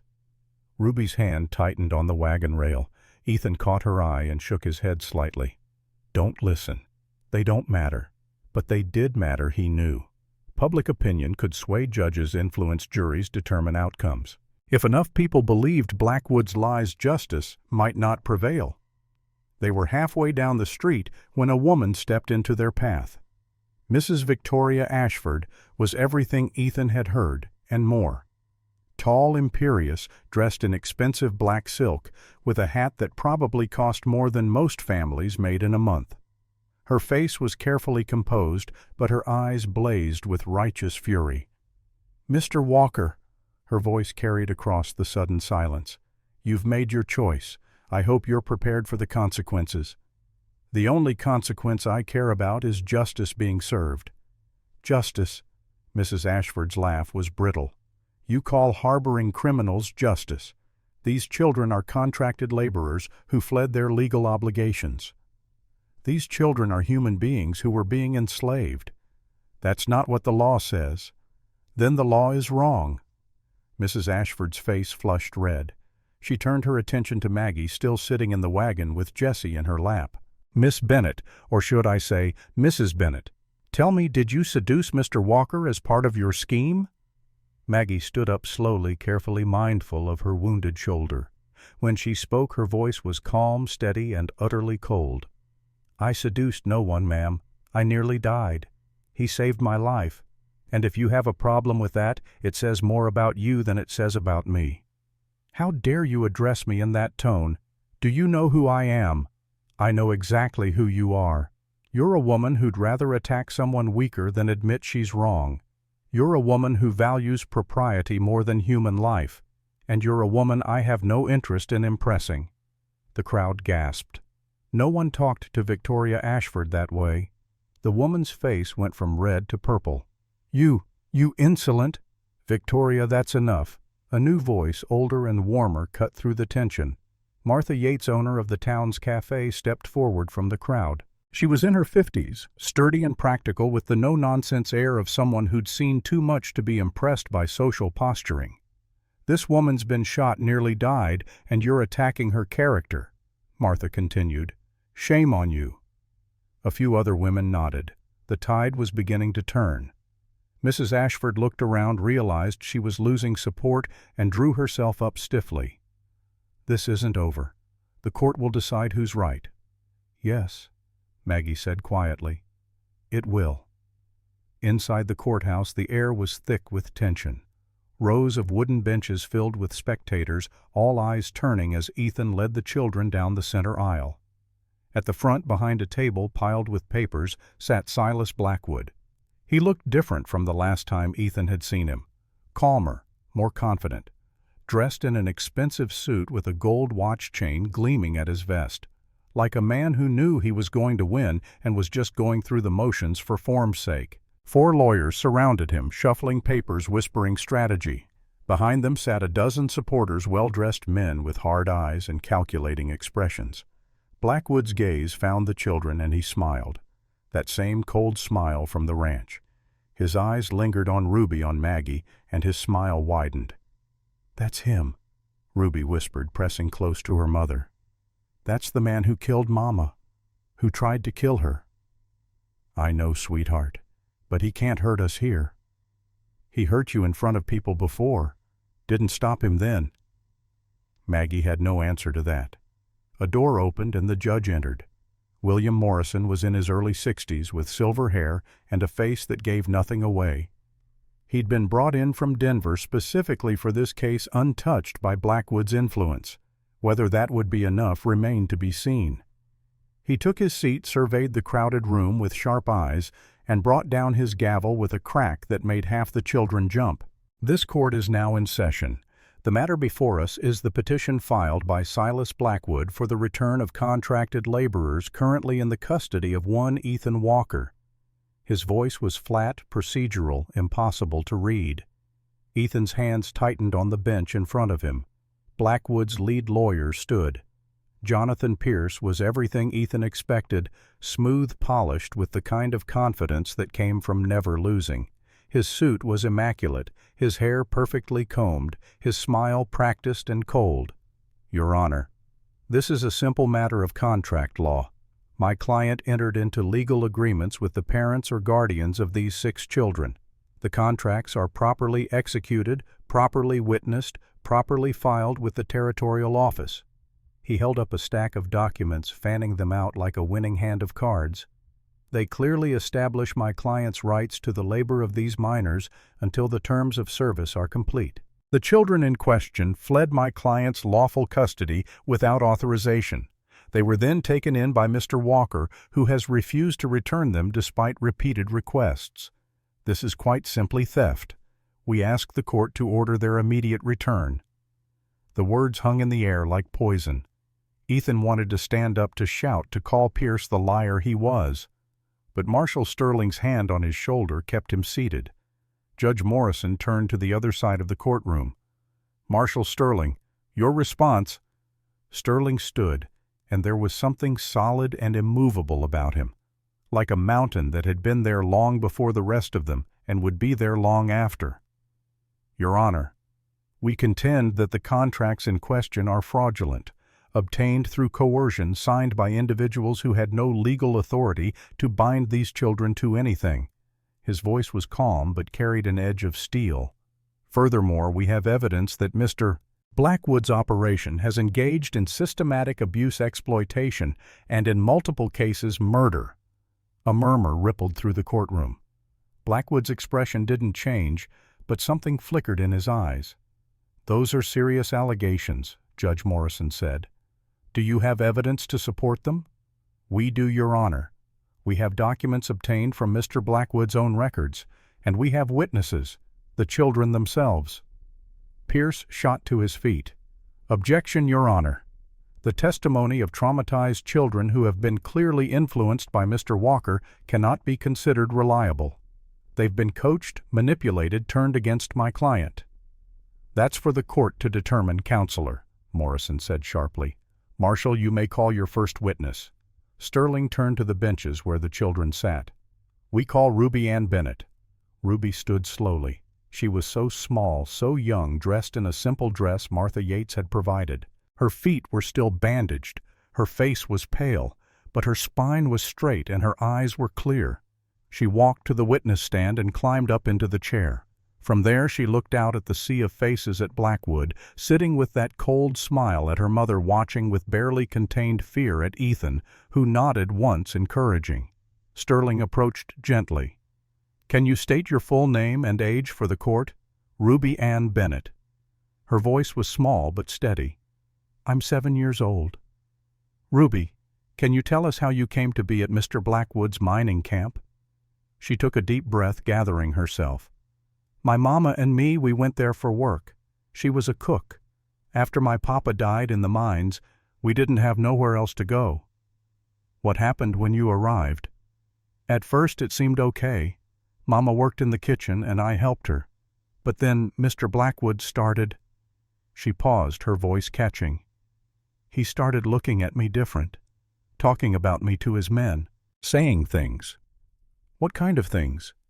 "That I was pretty, that I'd bring a good price, that pretty girls are worth more." The words came out flat, rehearsed like she'd said them to herself so many times they'd lost their power to hurt. Pierce stood. "Objection. This is hearsay and speculation. The child is attributing statements without context or corroboration." "Overruled," Morrison said. "Continue, young lady." Ruby's hands gripped the arms of the chair. "Mama heard what he was saying. She knew what he meant. She tried to leave, tried to take me away. But Mr. Blackwood said we owed him money, for food and shelter.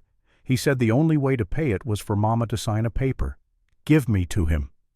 The courtroom was absolutely silent. Every person there, supporter and skeptic alike, leaned forward to hear. "And did your mother sign?"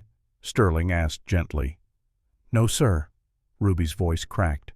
"She said she'd die first." "What happened then?" The tears started now, but Ruby didn't wipe them away. She let them fall, let everyone see. "He beat her, made me watch, said it was a lesson about what happens when people say no to him. He hit her, and she just kept saying no.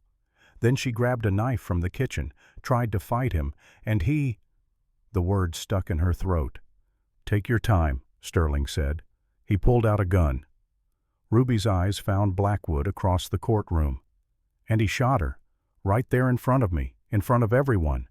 And then he smiled." The courtroom erupted. Shouts, gasps, someone crying.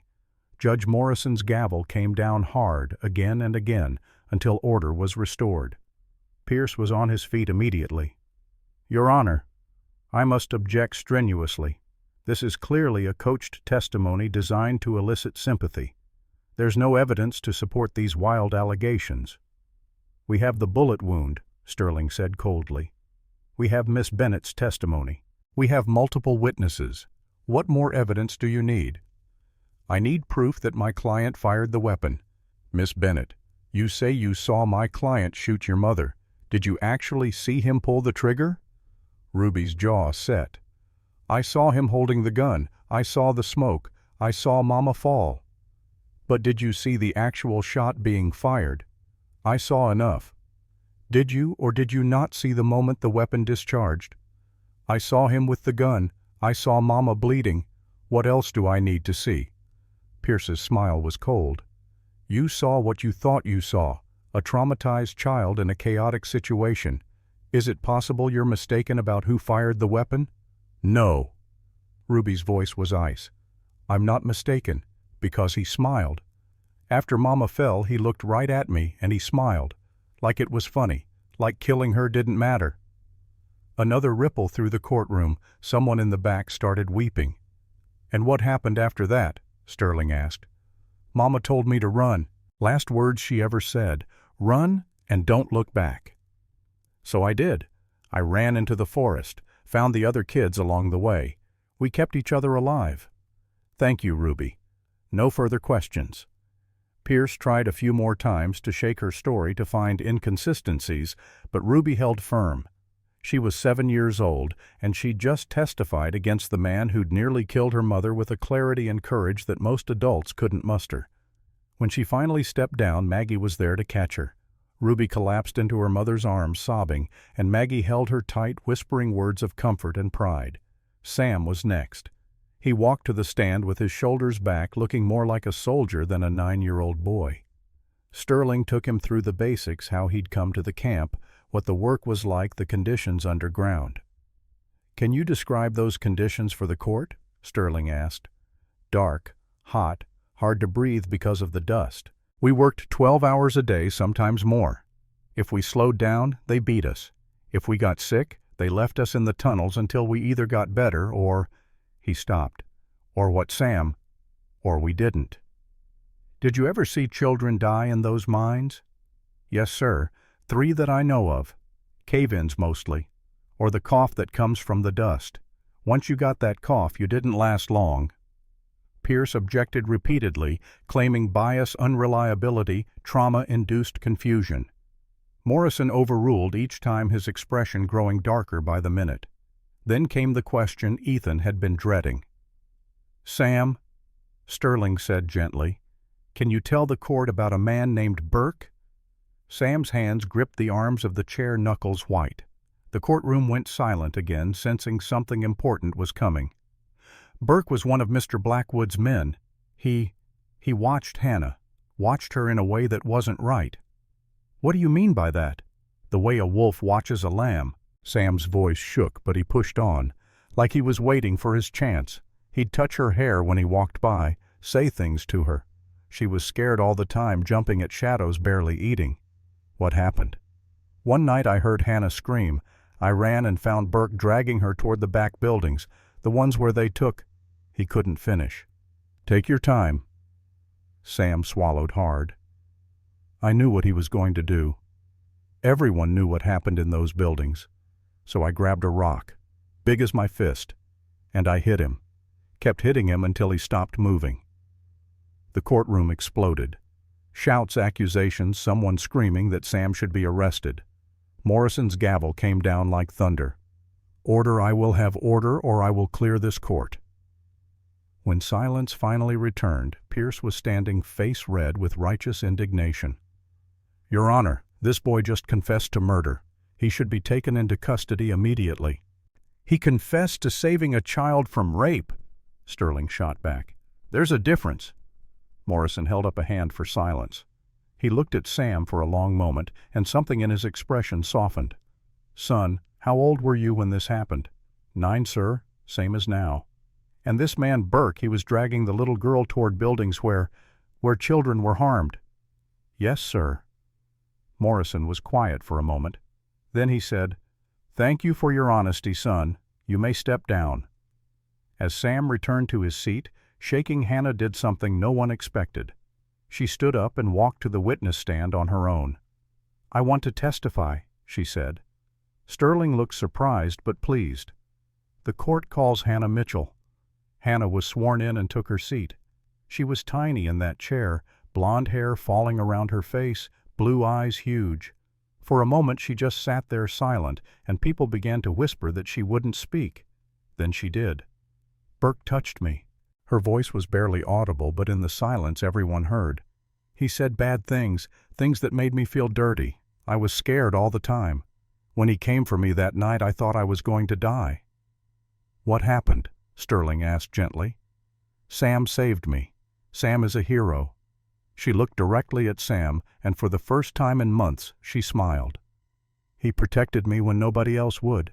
He's the bravest person I know. Sam, sitting with the others, started to cry, silent tears streaming down his face. Ruby reached over and took his hand. Toby and Grace gave brief testimonies. Toby about the dust and the cough and the boys who'd disappeared. Grace about her mother's death and the nice lady who'd sold her for $50. Then it was Maggie's turn. She walked to the stand with her head high, her wounded shoulder carried carefully. When she sat down, every eye in the courtroom was on her. Sterling began with simple questions: name, age, relationship to Ruby, how she'd come to work at Blackwood's camp. Then he moved to the crucial part. Miss Bennett, can you tell the court what happened the night you were shot? Maggie's voice was steady, clear, unflinching. I refused to sign my daughter over to Silas Blackwood. He beat me in front of her. I fought back with a kitchen knife. He pulled a gun and shot me. Why did he want Ruby? He said pretty girls bring higher prices. I knew what he meant. I knew what would happen to her if I gave in. Maggie looked directly at Blackwood. I'd rather die than let him touch my child. Pierce's cross-examination was brutal. He insinuated Maggie had been a prostitute, that she'd attacked Blackwood first, that the shooting was self-defense, but Maggie refused to be shaken. I cooked food, sir, that's all.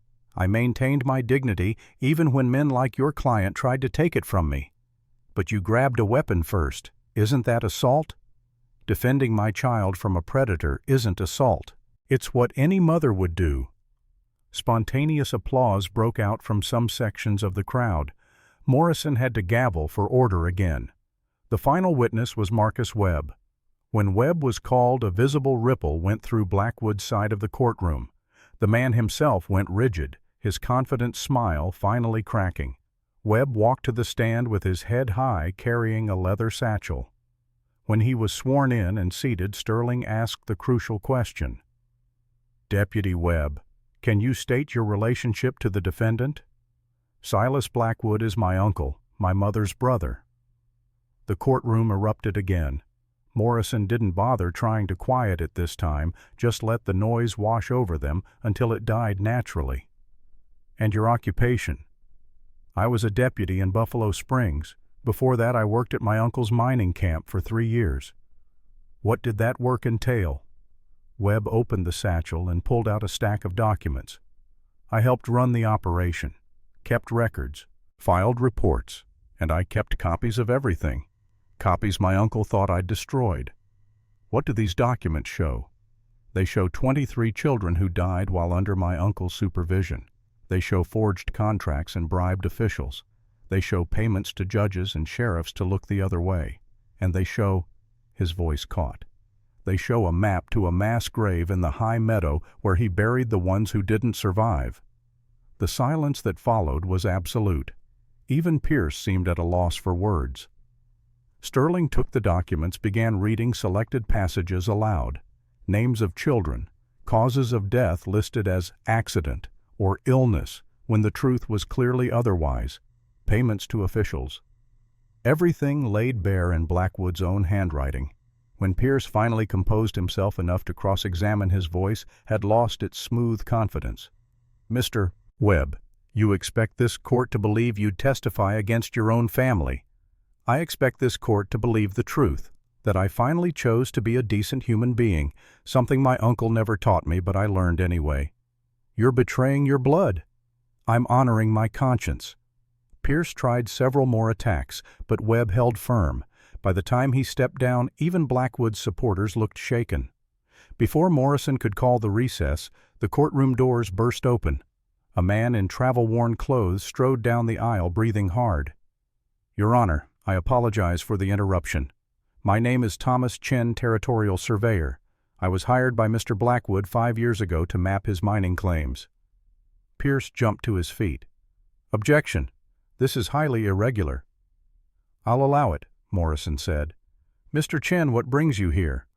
Chen pulled out a set of maps. I recently discovered that Mr. Blackwood's mining operation extends onto federal land. Land designated as Crow Nation territory under the Treaty of 1868. Everything he's been doing, the mining, the labor camps, all of it has been illegal from the start. The courtroom exploded. Even Blackwood's lawyers looked shocked. That means, Sterling began, that means, Chen finished, every contract, every claim, every piece of paper he has is worthless. He never had legal authority over any of it. Blackwood's face went white, then purple with rage. You were paid to keep that quiet. I was, Chen agreed, but I couldn't live with myself anymore, not after hearing what those children went through. Morrison's gavel came down. This changes everything. He called a brief recess to review the new evidence. Judge Morrison called a recess. 30 minutes to consider the evidence, the longest 30 minutes of Ethan's life. The children clustered together, holding hands, supporting each other. Maggie stood with them, one arm around Ruby, the other holding Jessie. Ethan positioned himself between them and the rest of the courtroom, a human shield against whatever might come. When Morrison returned, his face gave nothing away. He sat, arranged his papers, and looked out at the packed courtroom. I have reviewed all evidence presented and heard compelling testimony from multiple witnesses. The contracts presented by Mr. Blackwood's counsel are deeply flawed. Signatures appear forged. Terms are unconscionable. Several signatories lacked legal authority to bind these children to anything. A stirring in the crowd. Hope beginning to bloom. Furthermore, the testimony of the children and Miss Bennett is consistent, detailed, and credible. The corroborating evidence provided by Deputy Webb is damning. Therefore, the petition for return of contracted laborers is denied. Cheers erupted, people standing applauding. But Morrison wasn't finished. His gavel came down hard. Silence, I'm not done. The room quieted, though the energy remained electric. Furthermore, Silas Blackwood, you are under arrest on the following charges: attempted murder of Margaret Bennett, kidnapping and trafficking of minors, conspiracy to commit murder in the attack on Mr. Walker's ranch, fraud, bribery of public officials, and accessory to the deaths of 23 children. Deputies moved forward. Blackwood stood, his face a mask of rage barely contained. This is outrageous. I have rights, I have lawyers. This court has no authority. This court has all the authority it needs, Morrison said coldly. Your rights end where children's lives begin. Take him away. As the deputies moved to restrain him, Blackwood's eyes found Ethan across the courtroom. This isn't over, Walker. I have powerful friends. They'll have me out within a year, and when I'm free I'll find you. I'll find those children, and I'll make you all pay. You can try, Ethan said quietly. But you'll have to go through me first. Blackwood was led away in chains, still shouting threats and promises. His lawyers gathered their papers and left quickly, already abandoning a sinking ship. His supporters melted into the crowd, suddenly unwilling to be associated with him. And 6 children who'd been slaves and victims and survivors were finally truly free. The celebration happened spontaneously. Martha Yates opened her cafe to everyone, bringing out pies and cakes and coffee. Strangers congratulated the children, shook Ethan's hand, embraced Maggie. Even Mrs. Ashford approached, her face red with shame. I was wrong, she said stiffly. About you, Miss Bennett, about the children. I let fear cloud my judgment. My husband. He owed Blackwood money, a great deal of money. Blackwood said if I helped discredit you publicly, he'd forgive half the debt. I was desperate. I'm sorry. Maggie studied her for a moment, then nodded. Apology accepted. We all make mistakes. Mrs. Ashford hesitated, then reached into her handbag. I'd like to contribute to the children's care. It's the least I can do. She held out an envelope. Maggie shook her head gently. We don't need your money, Mrs. Ashford, but if you truly want to help, there are 20 other children being freed from Blackwood's camp. They'll need homes, sponsors, people willing to give them a second chance. Something shifted in Mrs. Ashford's expression. Not quite warmth, but understanding. I'll speak to the Ladies' Aid Society. We'll do what we can. That would be appreciated, Ethan said. As Mrs. Ashford walked away, Maggie turned to Ethan. Do you think she'll actually help? I think people can surprise you. She's not evil, just scared. And sometimes scared people do terrible things until someone shows them there's another way. That evening, after the children were finally asleep in the hotel rooms Sterling had arranged, Ethan and Maggie walked together under the stars. The town was quiet now, the excitement of the day fading into peaceful darkness. They stopped at the edge of town, looking out at the mountains rising black against the star-filled sky. Maggie shivered, and Ethan drew her close, his arm around her shoulders. "It's really over," she said quietly. "The legal part is. Blackwood will spend the rest of his life in prison if he lives that long. Other prisoners don't take kindly to men who hurt children. And the other children, the ones still at the camp. Sterling's organizing a raid. They'll all be freed within the week, families found or new homes arranged. None of them will go back to that hell." Maggie leaned against him, and Ethan tightened his hold. They stood like that for a long moment, just breathing, just being. "I have something to ask you," Ethan said finally. "Something I've been thinking about for weeks." Maggie turned to look at him, moonlight catching in her dark eyes. "What is it?" "4 years ago I buried my family. I thought my life was over. I wanted to die but didn't have the courage." He took her hand, held it between both of his. "Then I heard a scream in the snow, found 6 children and a woman fighting to protect them. And you, Maggie, you brought light back into my world." "Ethan, let me finish."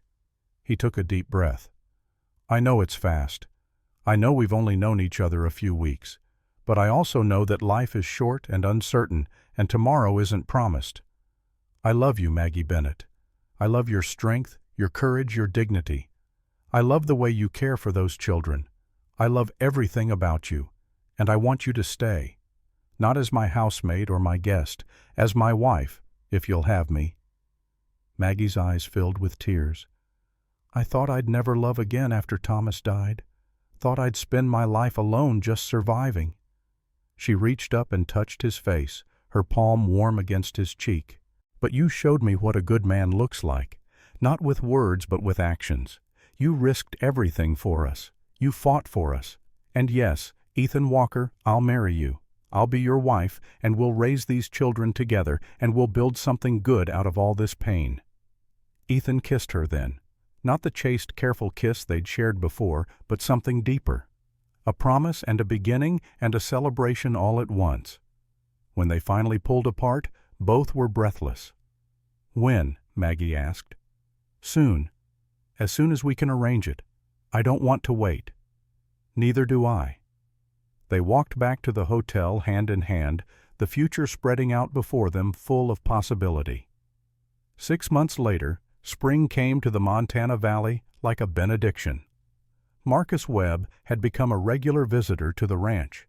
The young deputy, now promoted to marshal after Sterling's retirement, made the journey from Buffalo Springs once a month. Not for official business, but to check on his kids, as he'd started calling them. Sam had forgiven him. It had taken time. But one evening Sam had approached Webb and said simply, "You chose right in the end. That's what matters." Webb had never married, never had children of his own. But he became Uncle Marcus to the Walker children, bringing gifts, telling stories, teaching Sam and Ruby to read law books when they showed interest in justice. "You saved them," Ethan had told him once. "No." Webb had replied, watching the children play. "We saved each other." The ranch had changed. New buildings, fresh paint, expanded pastures. But the biggest change was the life that filled every corner. Children's voices raised in laughter or argument. The smell of Maggie's cooking wafting from the kitchen. The sound of Sam teaching Toby how to rope a post. Grace singing while Hannah drew pictures in the sunshine. And Jesse, miracle of miracles, had started talking. Not much, not yet, but enough. His first real sentence, spoken clearly one morning at breakfast, had been, "Love you, Papa. Love you, Mama Maggie." Ethan and Maggie had married on a warm day in April, with all 6 children standing up with them. Ruby had been maid of honor, solemn and proud in a new dress. Sam had stood as Ethan's best man, tall and serious, finally allowing himself to be the child he should have been all along. Now it was May, and Maggie was pregnant. 6 months along her belly, swelling with new life. The children were simultaneously excited and anxious about the new baby. Would there still be room for them? Would Ethan and Maggie still love them? The same? Ethan gathered them one evening to address these fears directly. "I want to tell you something," he said with all six arranged around him in the main room, "about family and love and how none of that works the way you might think." 6 pairs of eyes watched him solemnly. "When Sarah and Benjamin and Charlotte died, I thought my heart died with them. I thought I'd never love anyone again, that there wasn't room." He looked at each child in turn. "But then you came, and I learned something. The heart doesn't replace love with love. It doesn't have a limit. It just gets bigger, big enough to hold everyone." "So you love us the same as the new baby?" Grace asked. "I love all of you. Different maybe because you're all different people, but equally, completely. You're my children, all of you. The new baby won't change that." "Promise?" Ruby asked. "I promise, and this time I can keep it." That afternoon, Ethan found himself standing on the hill behind the ranch, looking down at the 3 graves, Sarah, Benjamin, Charlotte. It had been 6 months since he'd visited. The guilt of that absence gnawed at him. Maggie appeared at his side, her hand finding his. She didn't speak, just stood with him in the silence. "I hope they understand," Ethan said finally, "that loving you and the children doesn't mean I've forgotten them. They understand. If they loved you, and I know they did, then they want you to be happy. I am happy. For the first time in years, I'm genuinely happy, and that terrifies me. Why? Because I'm afraid it'll be taken away again, that this is all too good to be real." Maggie squeezed his hand. "Life doesn't come with guarantees, Ethan. We could lose everything tomorrow, but we could also have 50 wonderful years. We don't know. All we can do is love each other fiercely while we have the chance." They stood there together as the sun set over the valley, painting the sky in shades of gold and crimson. Below they could hear the children playing, their laughter carrying on the evening breeze. "Mama, Papa, come on.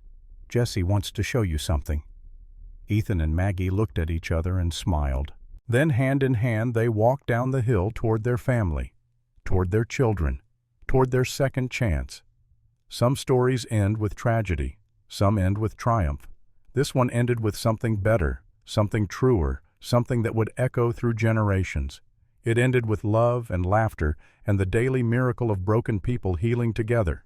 It ended with family, and that was enough. That was everything.